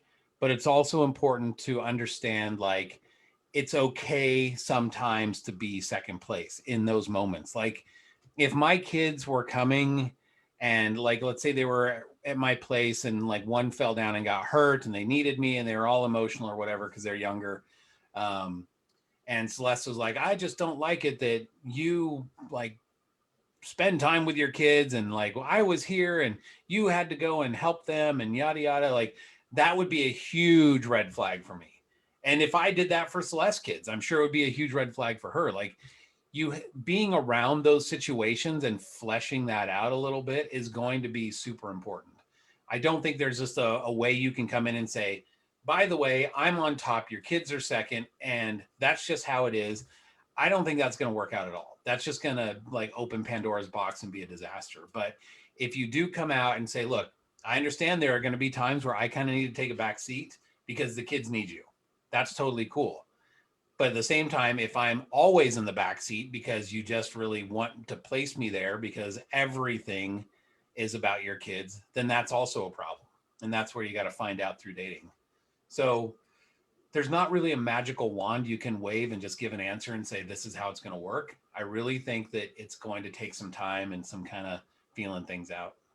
And I just to add to that, like, I think it's important, and I know I've said this probably 1,000 times on the other podcasts, but like when going into a relationship and considering marriage or whatever, like, I think you just have to accept the person as is. So if, for example, they do spend a ton of time with their kids, and you have to kind of consider, well, that's their lifestyle. That's how they've raised their kids. That's who they are and what they do. And you need to be able to accept it is as it is. Now, that doesn't mean that the individual might change that up and we can like mesh together and do things together. But you can't go into a marriage thinking, well, now that you're married, you need to be changing that up and I need all your time. Like, that wouldn't be acceptable in my opinion. Like, and that's also a discussion you probably want to have before getting married. So anyway, okay. Thank you, Nick. That was a great question. Okay, Monica, you are next. Monica, aka Terry's other sister. There we go. Sister from another mister. Aren't you proud of me? I'm actually like dressed still. Yes. Not in Oh, pajamas and in the dark. Totally. yeah, See my face. privileged moment when Monica's not in her bed. We get to actually. It's so bad. That makes it sound so bad. Here, I switched the camera now, so it's like hopefully a little bit more even. So one of these wait, what? I was gonna say, we have to see your watch line if it's still visible. Oh, it's totally still visible, but it's hard to show you when I'm holding my phone. I'm like trying not to cover the mic so that you can hear me. Anyway, so I had a question, and it's probably, I think in some ways, because this is on my mind because I've been reading so much. Like, my mom has borderline personality disorder, and my brother had borderline personality disorder and just passed away in March. And my sister has borderline personality disorder. Anyway, so my other brother and I have been reading this book that talks a lot about it. And so I think sometimes when I hear victim mentality, I'm like, oh, I really want to be careful and nuanced about how we talk about like whether or not someone is just sharing hurt that they felt experiencing as a victim versus like the acquired personality trait of a victim mentality. Because to me, I'm like, that's like a huge part of what borderline is, right? Is this unwillingness to take accountability and to just kind of push off blame on everyone else, which can turn into like really abusive relationships. So there's this one part of me that's like, every time Terry's like, oh yeah, you want to give like support and comfort, and yeah, I think that's appropriate in a lot of those situations. But then I have like these relationships in my own life where I'm like, man, that's actually like not what I'm supposed to do in those situations, right? Because it doesn't allow them to like sit with their feelings and start to get better, right? To not have like strong boundaries. Right. Yeah, exactly. To have those boundaries. And so I think I was just kind of going to ask like for a little bit more, I don't know, just what your guys' thoughts are on that and what Brent's thoughts are on that, right? With like dating and kind of victim, like what do we see as victim mentality or victimhood when we think about, I don't know, there are these really serious cases where it can lead to abuse, right? By the one who feels victimized all the time versus like someone who's just working through their stuff, which we all do, right? And feeling hard feelings. All right. I think for me, I will say victim mentality is different for each person. Like the way that they view it, the way that they comprehend it, and the way that they approach it.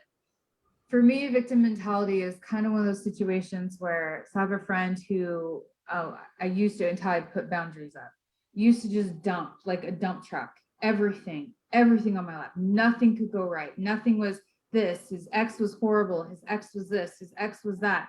And as soon as I established my boundary where I was like, look, you can't keep coming to me and dumping your garbage in my lap and then walking away.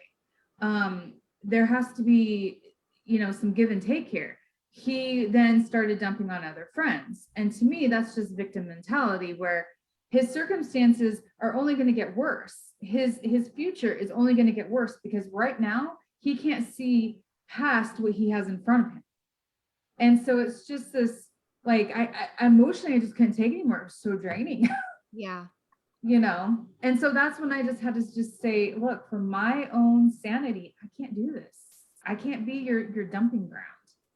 And I That's think a really good that's okay. example. Yeah, I think that's okay. I think it's important to be able to put up safe boundaries to protect ourselves. But I also think Right. as we're talking about what Monica was saying, like, I think sometimes people just need to be heard because they're hurting.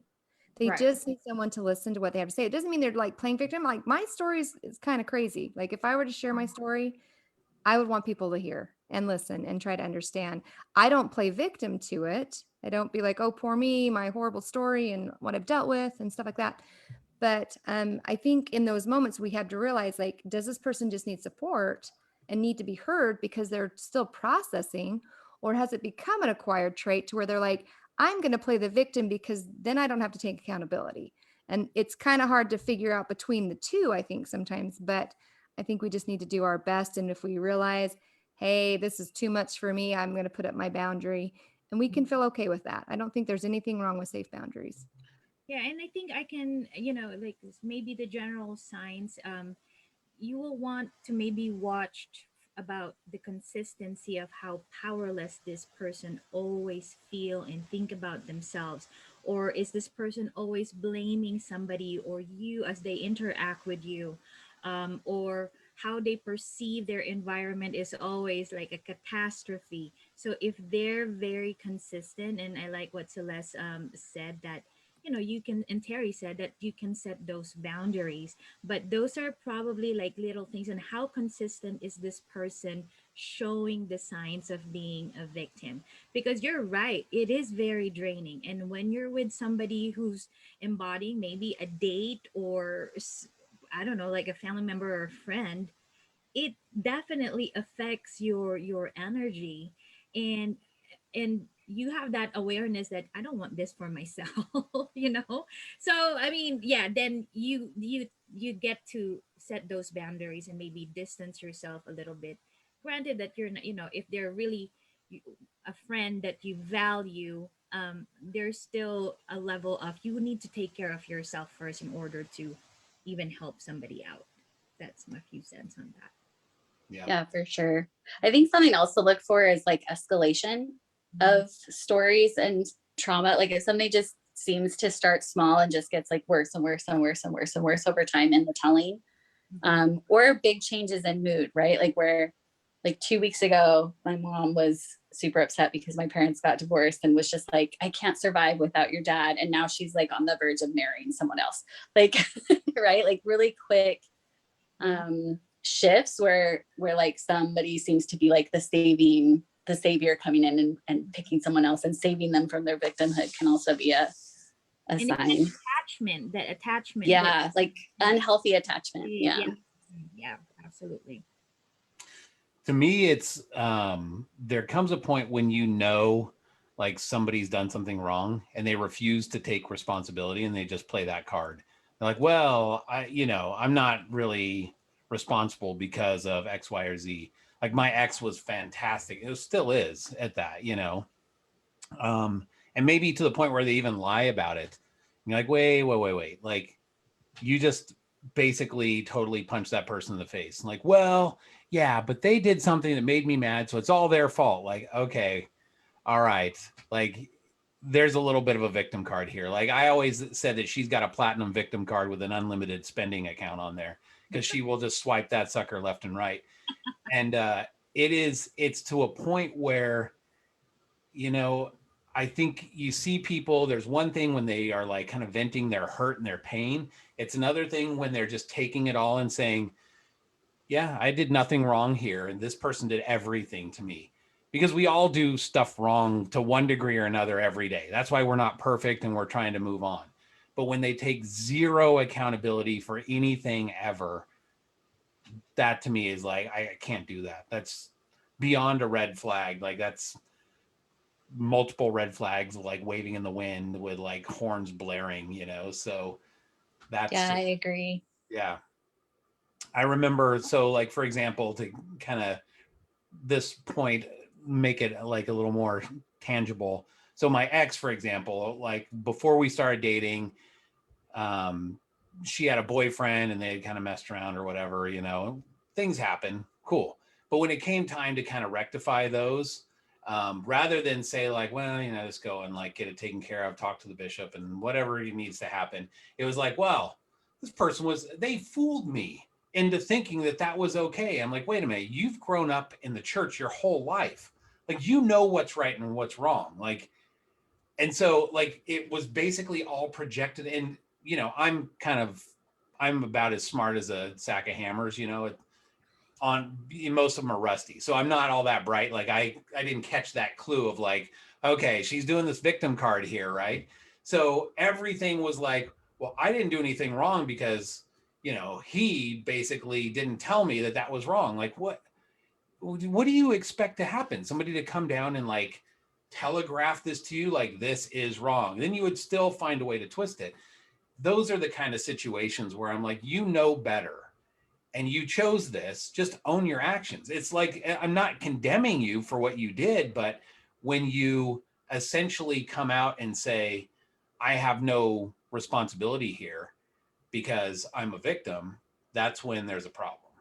So yeah, sorry, I didn't mean to air too much laundry there. I was trying to kind of dance around it a little bit. Yeah, But for sure. No, but it's a really good example. Thank you, Monica. I appreciate thanks, that Monica. comment. And Good to see you finally, not just hear your voice. I know, right? Good to see you guys too. We'll see you soon. All right, Jared, your last question of the evening. Come on, buddy.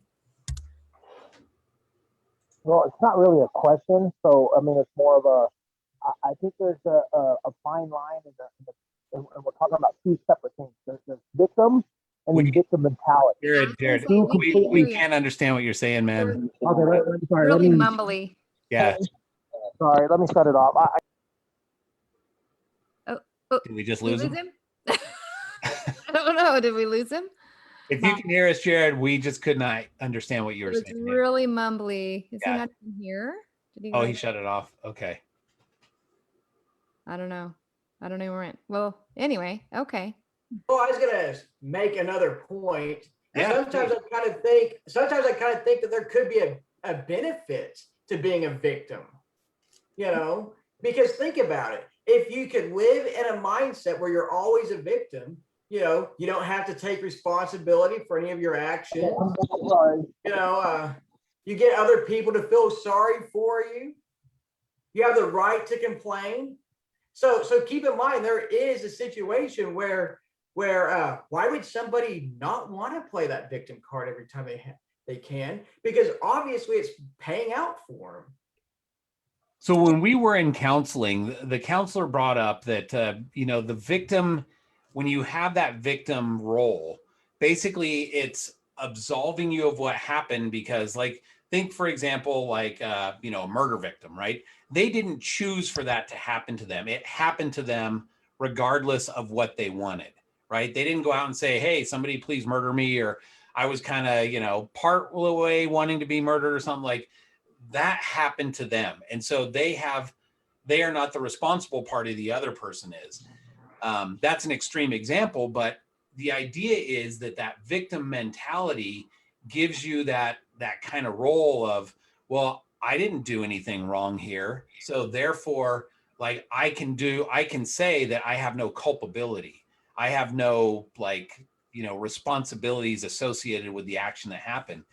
And unfortunately, in my opinion, you see this playing out a lot in our society these days, right? And I mean, it's not just in the church and relationships. If you can play the victim card in whatever it might be, you can say like, well, I don't have responsibility over this because somebody else did it to me, and so therefore I can act however I want because I'm just the victim. So Right. yeah. I can also see it with another card that people like to play in the LDS culture. It's called the "I'm offended" card. Okay. And that one's always played too. That's a anytime whole someone other says something they don't podcast. like that they don't like, I'm offended. So I guess all of us have all these little tools in our toolbox that we can use at any given time. I guess that's just part of it. Sure.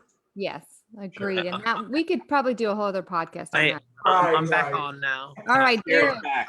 Yes, go ahead, Jared. Sorry, I got a new earbud, and as soon as I've never used them, and you touch it, and it hangs everything up, and or whatever. So I had to pull them out of my ear. When I pulled it out of my ear, it shut everybody off. So, No what I was worries. trying to say was that and I think you guys started touching on it as I came back in. There's a victim and then victim mentality. Two completely different things. Being a victim is you're a victim. But the victim mentality is where, like you guys have been kind of discussing, you're taking it on and going, woe is me all the time. It's always someone else. It's never my fault. So that, so you can be a victim, but then the victim mentality is where it goes beyond, just being a victim is what I was kind of getting at. So it wasn't really a question. It was more of just a statement on the whole victim mentality type, so I don't know. Very That's well just my said. thoughts on it. Very Yeah, well. I agree. That's 100%. You know. Yep, I think a lot of Because, us I mean- victims in a lot of ways, but that doesn't mean we have to have the victim mentality. Right. We need to validate their feelings, their concerns, but then we don't feed into it. I mean, yes, something happened, something traumatic happened to you, but we'll give you the time to heal, and then we got to move on though. Yeah. I mean, that's just my, I don't know if that's insensitive or not, but Well, I mean, truly there are people who are victims, right? But just running around in every facet of life, trying to do whatever you want to do and absolve yourself from responsibility by playing that victim card, that's where the problem lies. Yeah. So, absolutely. yeah. Thank you, Jared. Well, we've kind of run over a little bit here, but Brent, this has been a good podcast. You're kind of a character that I feel like has some pretty strong opinions on some things. Love And it's fun to discuss with because you don't shy away from it, even though we might have, given you a hard time about getting married in long distance relationships. That's no problem. Come on. I hear it all the time. I mean, come on. And who hasn't in the LDS singles culture? When are you guys going to get married? Or when are you going to date someone? I mean, come on. This is just part of the territory of being single and LDS, because the church is, everybody wants a perfect family. They want the mother, the father, the kids, the minivan. That is the model that a lot of people are looking for. I get it. So of course. Yeah. You were This is my fun. territory. You were fun. I don't know if you saw my little private message to you, but I thought this was awesome because you're willing to take the heat and then you're willing to turn it right back down around and send it our right. direction, which I love. I want to have you on for like more. Your direction. This is conversation. I know, I'm like, you might end up coming to be a guest host when we need a little bit of flair here. Yeah. Let's get a real controversial topic and get Brent on here to Bring discuss. them back in. somehow, yeah. Well, like I said before, if you guys like real talk, just join our group. And like I said, we just got to be respectful. I know, like the comments before, like no one wants to have these politic conversations because it's not respectful. That is one of our rules. Attack the issue, not the person. Right. And That's because fine. it's never With okay. It's my never group- okay to bully anybody. It never In is. my group, though, it does go into attacking the person. Yeah. I just Right. And I'm sorry that happens, but that's just part of it. And why It is. not let people air their dirty laundry? If people are airing their dirty laundry, then that really is a benefit for everybody, because then to maybe we should steer away from that person. Then you don't have to go pay for that airplane ticket to go visit someone. You already know how they are because you've seen them on some Facebook group. Yeah, absolutely. I mean, really, think But your about it. group exists. Right. But not everything in this world is whitewashed. And No. I think that's how the Lord wants it, because he gives us our free agency. Yeah. He does, communists and socialists where they're whitewashing everything. That is not what how we're supposed to be. You know, the church had to come to a free country. You know, the church was not founded in Russia. You know, so just things to keep in mind. Yeah. Well, that's good because I was kind of wondering if the church was founded in Russia. But Right. now that I know, thank you. I'll keep that in mind. No. Joseph, but well, you know, the Lord, if the Lord liked the communism approach, he would have had his prophet come out of Russia. But Yeah. he didn't. All right. Okay. Well, Brent, I appreciate you coming on. I really want to find a long distance relationship for you. And then I want to check back in with you in a couple months because I would just love to see how that's going. So we got to get you somebody, man. I mean, I got it. we got to get moving. We got to get cracking on Right. this. Right. Yeah. I'm just going to start putting like wanted posters up around on the internet, like with your Really? Hey, don't be surprised once people start viewing this. Like you might begin people like reaching out to you. So be prepared. Well, it's Hey, always we well. should make a post in my group right now. Yep. Who wants Yeah. to be Brent's LDR? Yeah, what is that post that everybody's been doing lately? Like, would you date like Oh this yeah. guy that has You blah blah date blah blah blah? Whatever. Yeah. Sweet Yeah. girlfriend. Yeah, that's kind of trending lately. Yeah. That was kind of annoying today, not gonna lie. It I mean, happens. there's been like 20 of them lately or something. Yep. There has, yeah. It's Yep. just yeah. Anyways, Brent, I appreciate it. It's been great having you on, and thank you for helping us kind of tackle this a little bit. But I think you're one of those people we need to keep in our back pocket and have on again for some other like crazy topics. Maybe we'll. Well, I enjoyed it. You know, I absolutely Yeah. enjoyed this. This was That's awesome. great. And you Yeah, know I what? mean- For all the audience members, I mean, really, join this hot seat. I know. It's There you go. fun. It really is Yes. fun. So We got lots of females. Tell the guys to join. right, That's who we need. More guys right. joining. Yeah. So, and we're excited that Christina hopped on and helped us with this topic as well, because she's all sorts of got lots of information in that head. Yeah. Christina is always amazing. We She is love here having to, her. like keep you from going over the edge. Right. I reach out to her every now and then. She'll be like, "Okay, Celeste, let's do this." She pulls me back. Christina is our local exotic food connoisseur. Yes. So, you know, we can kind of keep her in that pocket. Absolutely. Absolutely.